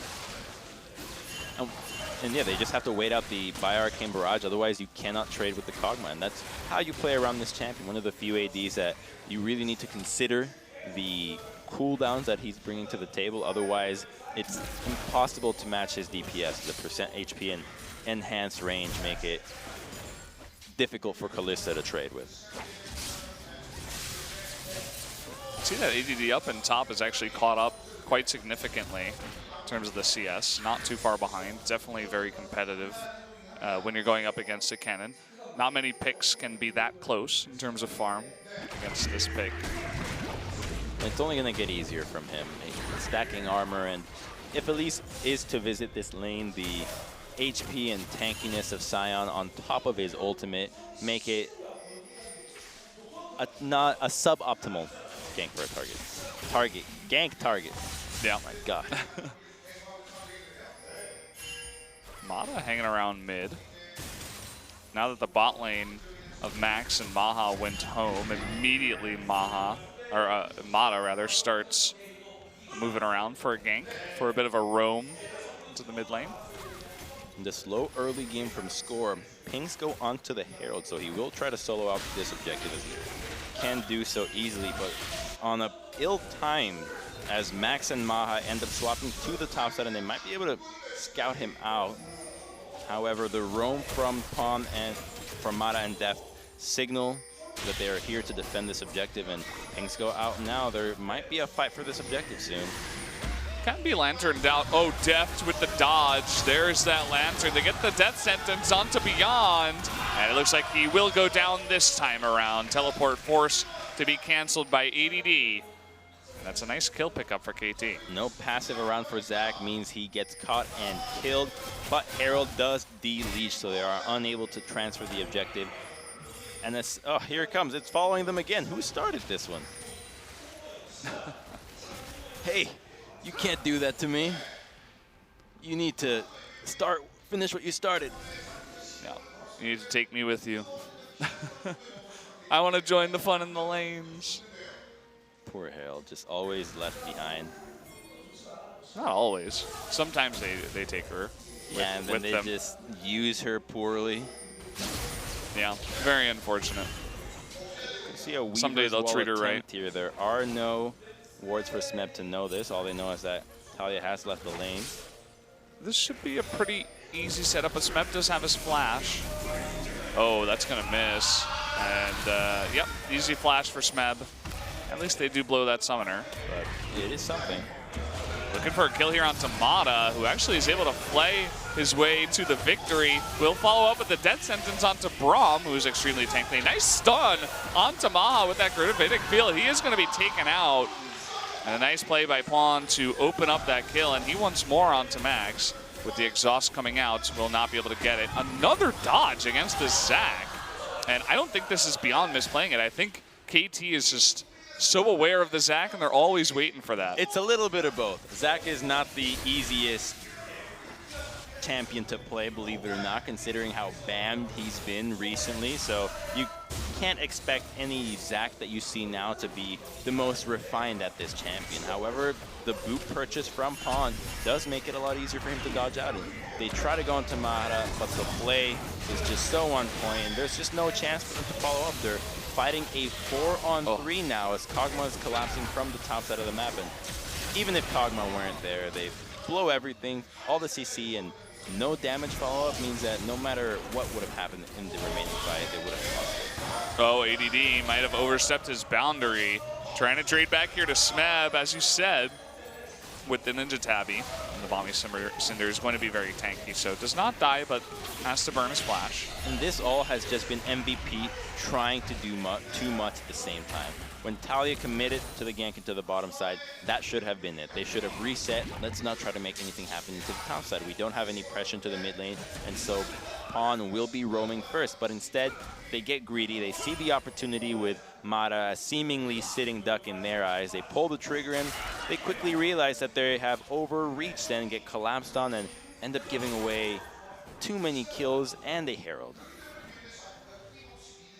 Yeah, so KT, they're definitely ahead in this game as well. It's not as much of a stomp as we saw in game number 1, which kind of got out of hand right from the get-go. But KT definitely with a strong grip on this one. We'll see where they want to put that Rift Herald, as we do still have the mid-tier 1 turret. That's been the main focus of most Rift Herald pushes so far. And MVP this time around have the late game potential of a great wombo. You have Zac, Sion, Fate's Call into Glacial Fissure, and comboed with Kalista and Kaya that just do so much. It can be, ooh, nice block. Nice block there, but the Cocoon misses. Will they have enough damage output onto ADD? Looks like it will be enough. As you said, lots of armor and health built on ADD, not too much MR. And going up against those two, well, you're not going to have a good time. Sion getting a little bit greedier as he's catching up in CS against Smeb. KT just doesn't allow it. They're trying to keep putting pressure onto this map. And they might be fancying an engage here. You know they're going to commit to maybe some damage when this Herald crashes. Mata's scouting out Zac, but remember, Zac's engage, while the Q is effective if he misses his Elastic Slingshot, you have to consider that Thresh is one of the strongest picks against Zac. Every time that his jump is about to land, Flay interrupts it. So he'll never have a chance. Oh, can't take the Lantern. Nice play there, though, by Score to escape. So Smeb looking to take this, but we got Weaver's Wall coming up. Zac will actually never be able to get an engage on. Yeah, as long as Mata's on point, perhaps. Smeb looks like he will trade his life. Might feel slightly violated at the same time as all 4 of them come down to take his life. Just abusing the mouse rat. Mouse rat? Mouse rat? Well, he's kind of both, isn't he? I guess. Isn't he a Yordle? What is a Yordle? Yordles rats? I suppose. I'm not too big on the lore of League of Legends. So. Talia without Weaver's Wall. Okay, beyond forced to ultimate away to safety. And oh, nothing is going right for this MVP team. ADD gets caught. Maha in a really bad position. Nice moves there. Jukes from the Victor from Pawn. He's trying to trade 1-for-1, but actually he is the one that was stuck in with them.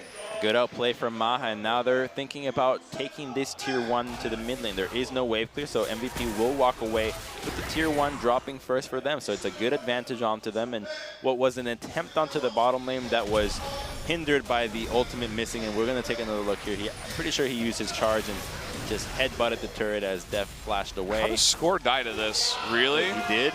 Yeah, he did. He tried to flash away too. The zombies, they'll get you.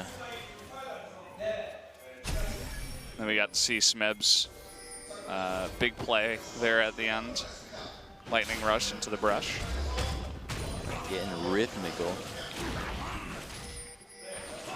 Now the next objective is going to be the side lane outer turrets for MVP, and if they can keep trading objectives, they're going to put themselves in a better position in this game as opposed to trying to stall out. The wave clear is already there with Talia, so as long as she remains in the mid lane, they don't have too much to worry about. ADD versus Smeb. Eventually, Smeb will just become too much to handle. Would have to imagine. But we might see ADD go for that Gargoyle Stone Plate. A favorite of some of these big engage Oh, you know champs. He's going for it. With a champion that has infinite health scaling in Scion Soul Furnace, it's the perfect itemization. Good follow-up to that nerfed Sunfire Cape, which is still pretty decent. Oh, Ian. There's a TP coming out. Ooh, this could be on Def. There is no Lantern. Okay, ADD is alone. He's very tanky, though. And look at Def down in the bottom lane. He's trying to trade, but he will be taken out. Pawn trying to trade back some damage, but will be forced to walk away. And that's going to be a nice catch there by Team MVP to take out Deft. They commit to Def, but what else can they get out of this? There is nowhere for them to lay vision to transition into anything meaningful, and Pawn's wave clear is easy to do as Braum isn't there to clear out with the laser. Some rotations over here towards Baron. Lots of pings going down. And here's Smeb running into 3 members. Does have the Lantern.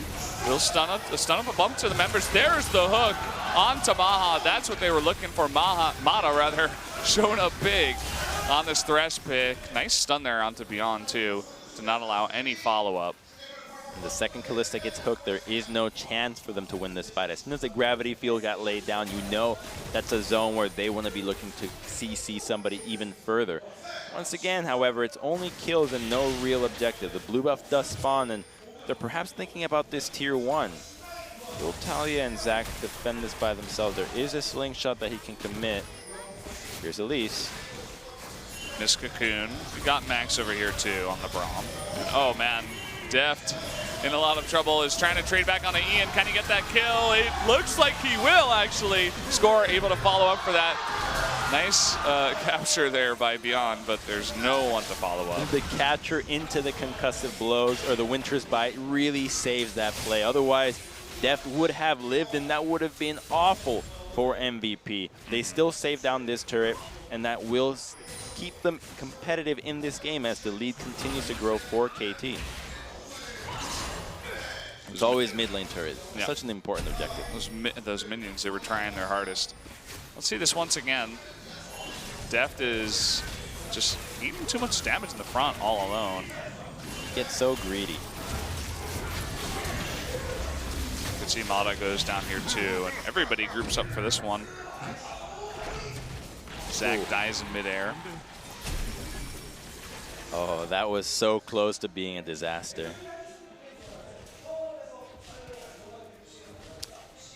KT, they're still in a good spot. Still pretty happy with where they're at. They are, and they're going to be even happier if they can secure this Mountain Dragon that's coming up in 1 minute. The Mountain Dragon will mean that between Kog'Maw and Elise, Baron rushing becomes a real threat that MVP has to consider all the time now as the lead continues to grow. And Red Side's vision denial around Baron and ability to rush it is always a threat. especially if they could get Smeb in there too. Probably unlikely because he should be split pushing, but double Blade of the Rune King. Well, he will be topside at least while they prepare for this Dragon side. Mata does base, refreshes his ward, picks up 2 control wards, and the vision games begin around this Dragon. Both these teams really want to have this one in their bag. Smeb secures the Scuttle Crab. And taking down Scuttle Crab early on will mean that they can transition into a Baron. If they win a fight, they can just abandon the Dragon right away, move over to the main objective, a move that we've seen time and time again from KT. MVP, they're in the mid lane. They're trying to push this one in before they go for it, as is always very necessary. You have to control the lanes first for the objectives. You can see Deft is forced to go to mid lane, pick up that farm, and MVP is going to get position here on this Drake. He is split, but the Scuttle Crab did get secured by KT. They have decent wards for teleport, so a fight is in order. Okay, the wall is going to come out, and Score is all alone. And it looks like KT is not confident enough to actually go for that. Nice zoning by Ian on the Talia. Gives the Mountain Drake over to MVP. But they commit to a trade. Smeb, I think he's going to be able to secure this one. He can probably tank ADD for a little bit.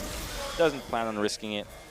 Enough chunk means that one more attempt at this turret will knock it down. So in a way, they're paying forth the dividends for this tier 2. Oh, they're looking for the knock up here on Tamata. They do get it. The follow-up with the Zac, and even with the flash away, Mata cannot get away. And now Smeb is all alone, trying to kill this Zac, and finally they're able to. Pawn by himself, zoning out so many members, a double kill. Meanwhile, ADD trying to do what Paul was doing, not quite as fed. And what did Mata do to MVP that they keep blowing everything for the support? It just doesn't make any sense. They keep going for this pick, and he's going to run them around the Rosie. Pawn is going to be able to just pick this one up with a laser. There it is. And are they going to rotate to Baron now? That Scuttle Crab attempt, the pings are going down. Smeb does have teleport. Could it be a little too much if they go for this one? Well, he got ADD down for a while. Beyond, though, did just respawn. It's going to be pretty close. I think they just want to clear out some of the vision, perhaps, as Deft is still in the mid lane. I'm just perplexed at MVP's decision to blow their major engage cooldowns onto Mata. A no damage threat. You know you don't have enough to pop him and turn right away, but they do so 3 times already, and they pay dearly every time. This is not the champion you want to engage on. There is a Victor and Kog'Maw that, because they blew everything to engage on, Deft was so comfortable in that fight, he flashed forward to try to kill Mata. Yeah. Well, we're going to get a replay of this fight, too. As you said, pretty much everything on Tamata here. Bates call, elastic slingshot, pretty much every Zac cooldown. And look at that. He flashes in to get into the fight because there's just no chance they're going to lose this one. And Talia isn't even there. No, Weaver's Wall not accessible. The collapse is too quick from KT, and so focused on kills for seemingly no reason for MVP. So ADD was actually forced to blow his ultimate down in bottom lane, was getting scared of Smeb. Pawn is pretty confident at this point. We've seen his Victor in the past has been pretty good.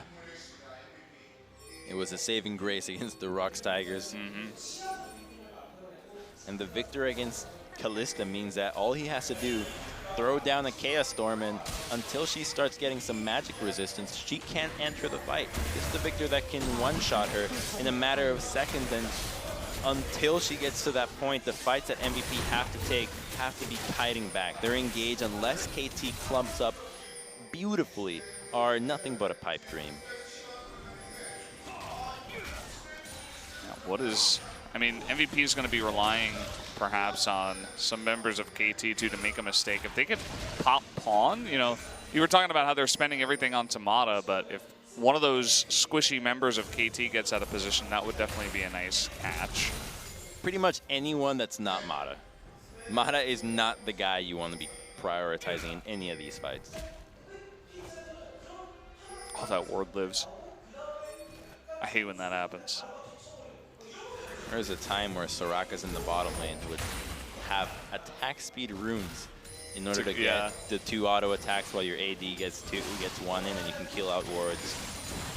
Those were the days of League of Legends that I truly loved, where innovation seemingly was in love with creativity, and now we just have Doran shields and gargoyle stone plates for everybody. And Galio. The same rune page every single time. Back in my day. Yeah. Now you can just play Lucian if you want to kill wards. When I play Lucian, I play the Crystal Method Lucian intro, a 1-hour loop non-stop. If I had Lucian glasses such as the ones that Blade wears, I'd have them too. And MVP, they're rushing this Baron down. He does get scouted out, pings go down. They're gonna have to turn. Okay, they do have the Mountain Drake, so they are burning it down quite fast. But Score is here. Max in a pretty good position to block a bunch of this. The Weaver's Wall helping out too. And there will be the Baron. But here comes KT. They're looking for an engage. There is, oh man, they get Maha too, this gigantic, the Chaos Storm, and he goes down. Score here looking for a pick too. Mana all alone is just going 1v4, looking for pick after pick.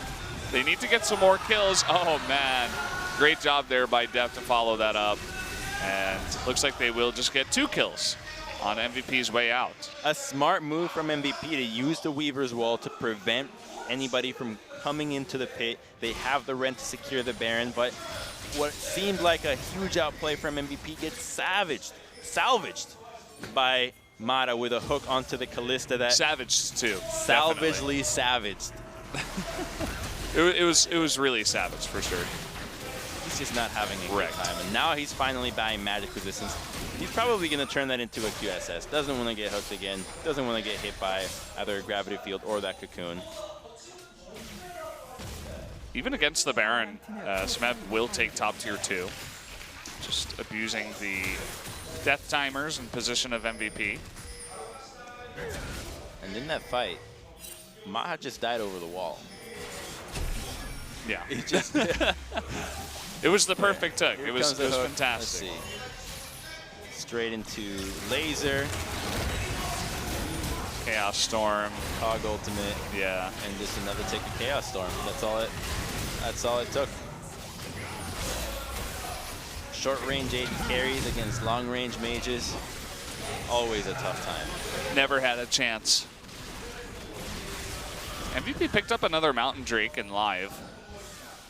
So that's pretty ridiculous at this point. They're definitely going to have a really nice push with double Mountain Drake and the Baron. It's still promising for them. Score does have Banshee, so he feels safer getting close enough to get some harass off. Smeb with red buff. Kennen at this point with red buff is just so annoying.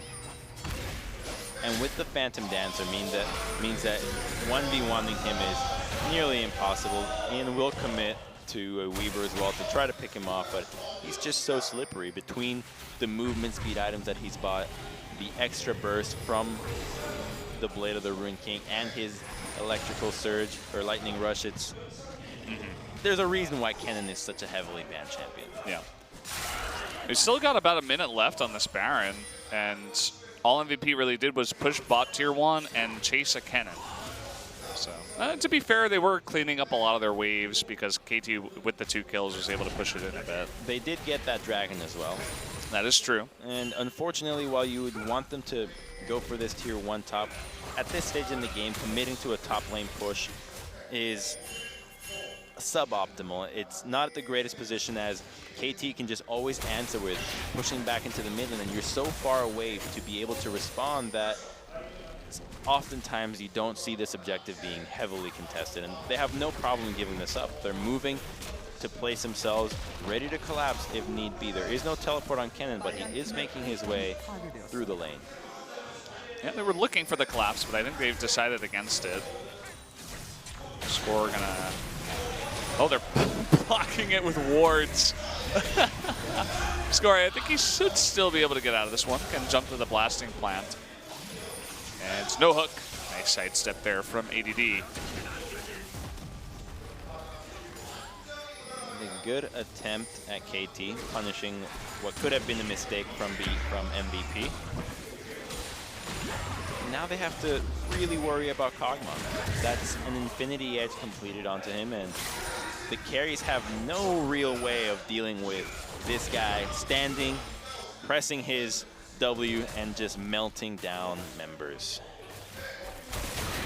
It's going to be pretty gross damage, and not just the Kog'Maw, but completed Void Staff on this Victor that's extremely fed. Not to mention just the supporting damage from Score and Smeb. And the supporting damage from Smeb goes far beyond just DPS. He has that Wit's End, which does lower the magic resistance for the members that it procs on. He has the Hurricane to ensure that it does a little bit more than that. And when you have every member of KT dealing magic damage, that truly counts as an amplifying tool that can melt down tanks faster than they expected. Yep, definitely a good choice by him to take that down. I'm pretty sure with that he can actually 1v2 Talia and Sion at the same time, as long as he doesn't get CC'd to death. Wouldn't it be nice if Smeb on the cannon had the double Mountain Drake? We saw that out of Marin one time, and then Afrika never got to play cannon ever again. That was last split, wasn't it? Yeah. Yeah, I think I saw that game. It was so ridiculous. It was just the Marin cannon show. Yeah, as Marin versus the world, you're like, oh, I guess Marin is the face of this team now. You can see how carefully Smeb is playing it. He's never really all-inning ADD. He doesn't have any vision in the red side jungle. Looks like he's looking for some now. Well, he doesn't have to go as aggressively as you'd imagine. He's 2 levels up. He's almost 100 CS up on Sion already, and his only real danger is if Kalista ends up showing up in this lane. He has so much magic resistance, and between Phantom Dancers, his resistances on his abilities, and Flash, he can feel confident as long as Kalista is on the map. And if you watch the minimap, he moves up only when Kalista does show, and it makes sense. So he's looking at the minimap constantly, something that everybody should. As the best player in the world, Faker looks at the map every 3 seconds, and it makes you wonder that maybe having a lazy eye would be the best way to play League of Legends, so you can keep one eye on the map and one eye on the game. The next Faker, perhaps. Half man, half chameleon.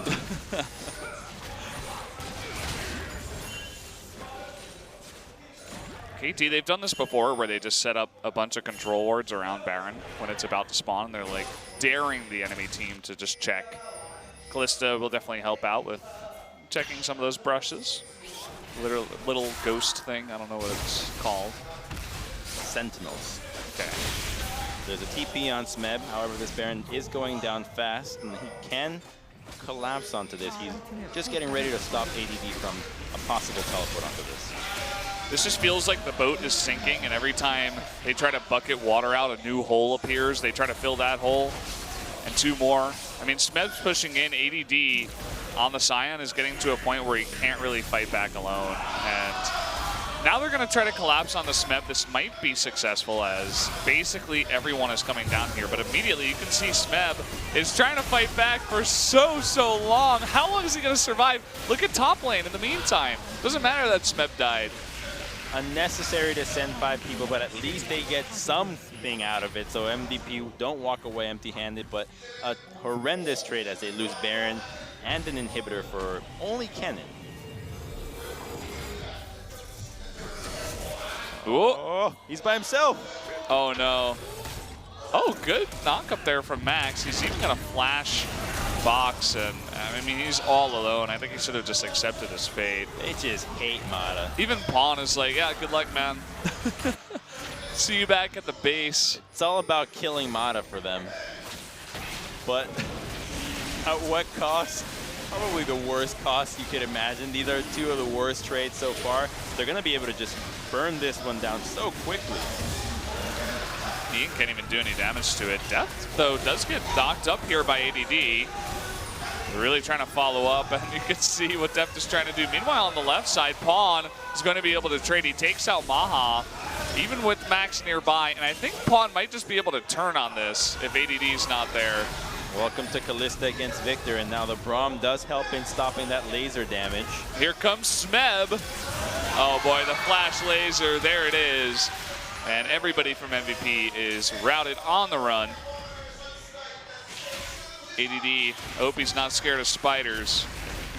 He was able to take out one earlier, but that will be him going down as Pawn very confidently steps up to this mid-tier 2. Between Lichbane, Baron, Infernal, the list goes on. He's capable of taking down turrets in a heartbeat, and without any reservations onto this, he just solos out Kalista off screen, and she just never stood a chance against this guy. With only one magic resistance item against the Void Staff, Luden's completed onto the Victor. I really want to see the replay and just see how quickly did Maha out, because it seemed like the fight just wasn't really close. I mean, he had Max there with him. Braum was trying to help the Kalista, but he still died. I hope the replay does show that and doesn't show us Death getting bounce housed. And that's what we should have expected from MVP, targeting the Kog'Maw from an early stage with as much CC as possible. Let's see, here's Maha, here's Victor. Yeah, okay. And yep, not even close. Just didn't see him in the brush. Not respecting that could happen. And oh, just retargeting that Chaos Storm, just pops him with the Q auto. He wanted to get the stun off since Pawn doesn't have cleanse, but walking back into Chaos Storm is not a good idea. I've heard that before. I definitely heard some smart pro gamers tell me that before. Avoid damage.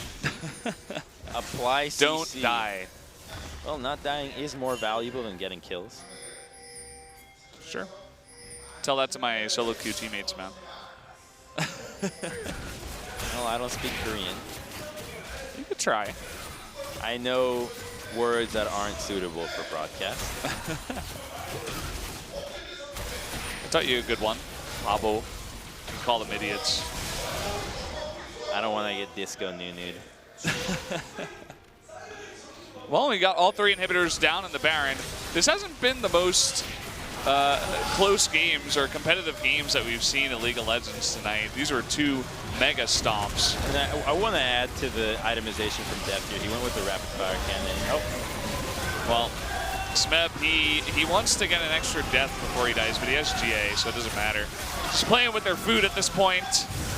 As Deft, he's going to end the game, take out that Nexus. That's a 2-0 for KT in very old-style KT fashion. And that rapid-fire cannon just means that they can take down Maha as quickly as possible. If Maha's out, the chances of MVP winning a fight go to 0. And because of the long range that we saw Victor displaying, taking down the Kalista over the wall, now you combo Kog'Maw that can also apply that first crit, that one hit to make sure that he can do his fair share in taking down Kalista. It means that she just never stood a chance when it came down to these team fights. Yep, MVP seemed so confident picking that Kalista, but KT knew exactly what the Kryptonite was. And they made it look pretty easy. There were some moments where MVP looked kind of okay, but the thing is, this was the MVP that we saw against Samsung. They had a decent draft. You understood what the composition tried to do, but their engages were overzealous, were just erratic. It never made sense. Disjointed, using everything onto the support. Nice. This is when they're trying to go on the kill onto Smith. Well, it's not on screen, but yeah, Maha actually bounced Ian back away, made it harder for him to get there on time, but it's kind of funny. Their engages just are so not clean that the other team can always respond with a counter engage and seemingly walk away. And MVP, their biggest hurdle is themselves right now. Yeah, definitely is. I think going up against 2 really strong teams like Samsung and KT will be a big hit to your morale, but they got to just bring it back together and be the same MVP from last split that was able to make playoffs. Yeah, it could be a big hit to their morale, but they're a team that have playoffs in mind. They were the 4th place team last time around. They had the potential, at least on paper, when you see the results of last split, to, hey, could they maybe even sneak into Worlds through Gauntlet, through maybe even playoffs, through a miracle run? There is that chance, and they need to sharpen up their play real quick if they want to have a chance of doing this, because these other teams are ramping up even faster. By the way, we're getting a lot of screen time here for Beyond on the Zac. He actually looks really depressed on his play. He made Zac this. Again, it wasn't him alone. It was team MVP, but on Zac, this 100% ban champion, except for once. This was the second time, and it got totally dominated by KT. So, shout outs to KT for dealing with this very supposedly OP pick right now. Thresh is a great answer to him. As well as Thresh, you see Trundle being quite powerful against him, being able to not only interrupt his jump with his pillar, but take away a lot of the resistances. And I think that might be a pick that we could see making a resurgence, considering that against a Gargoyle, Stoneplate, stacking champions that are just so common now, the resistances that he can get are immense. Would like to see that. Used to play a lot of Trundle. Not too much anymore. Look at the damage of Victor, though. That's such a crazy discrepancy in the mid lane. Over 20,000 damage more by Pawn on the Victor. He was against two super beefy tanks, so his damage stats are a little bit enhanced. However, the Victor bug has been spreading. Crown before the one guy that had it, and now Pawn's caught it too. Yeah. So guys, we're going to jump over to that interview right now. Let's see. So this is your translator, Jisun, and we have Smep here for the interview.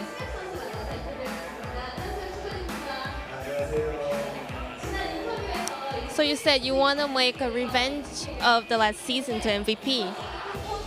So are you satisfied from today's victory?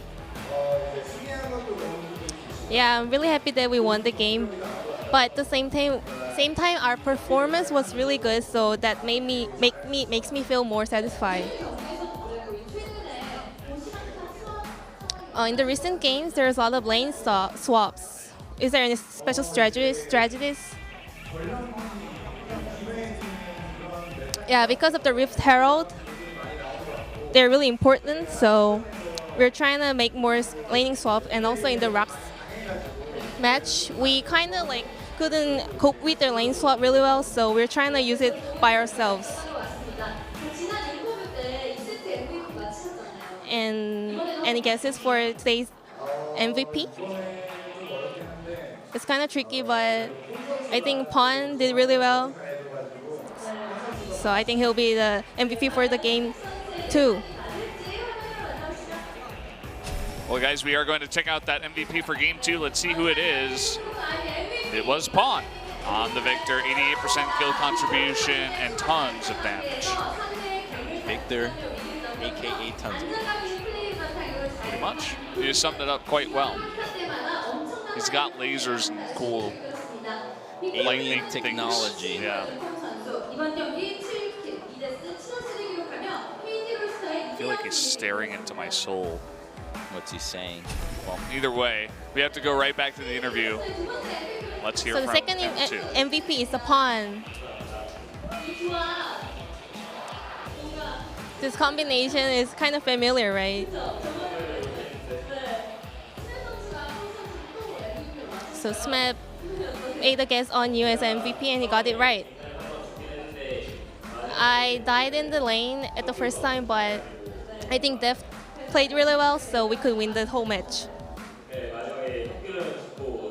But after Def died, and then I kept on dealing, and we won the team fight, so I knew that I'm gonna be the MVP. So every time you pick and play Victor, is there any special your own tips or know-how? I think Victors are the two OP champions with Orianna, as you just grow in your lane. We can make a lot of damage. And Smep said he thinks he played quite well, and he shouldn't really die in the laning phase, but he did quite well. And he wants to thank him for being a good player. Well, Zac made too many ganks on the mid lane, so I think I kind of did pretty well, making only one death. So you guys really didn't ban Zac. Is there any strategy to fight against Zac? I think Thresh is really good to use against Zac, and he believed in Mada to make hooks on Zac, so I think we kind of cope with it really well. So upcoming match is versus Jinair, and if you beat them, you're gonna be in the upper ranks about second place. Are you satisfied? Are you confident? I think our performance is really good, so we are kind of confident, but also at the same time, Jinair is really in a good mood right now, so we hope we prepare really well and get a victory. And last message for your fans with a big smile.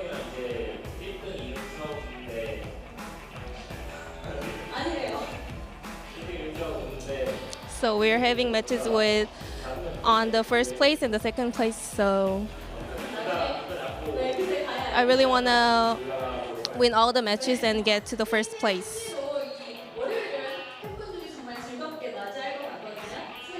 So your fans are gonna have great Monday with the KT's victory. So last message for your fans. We're working on it really hard.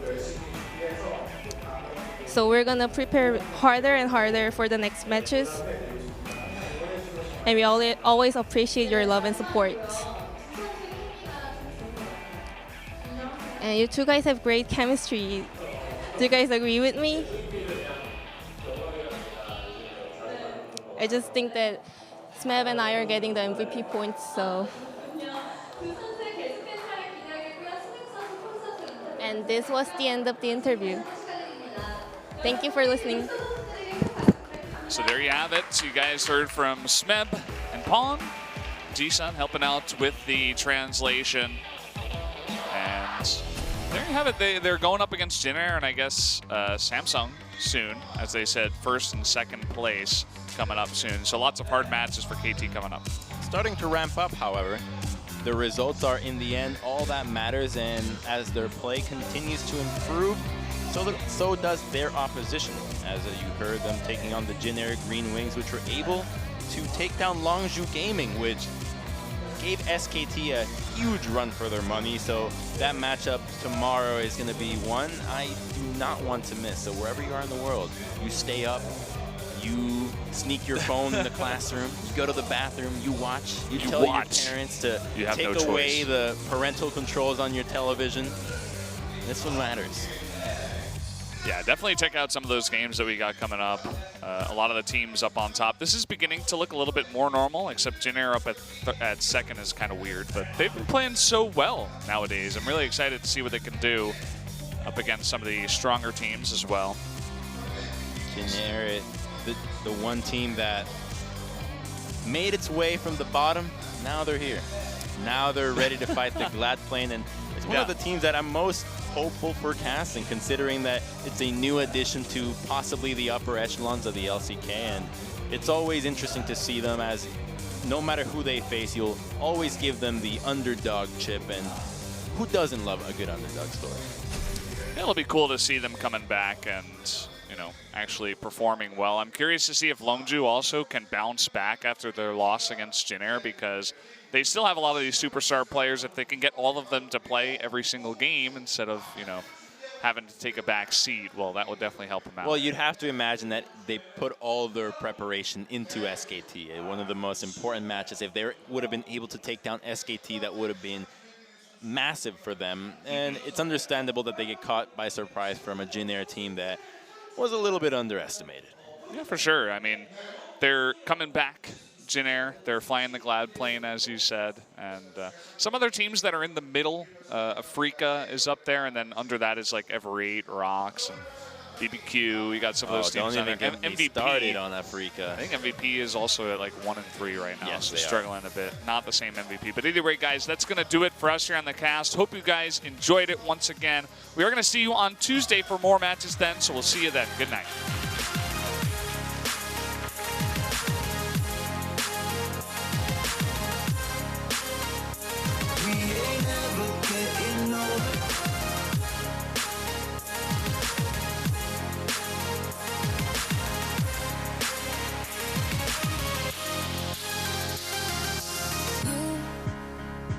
Look as good as the day I met you. you. I forget just why I left.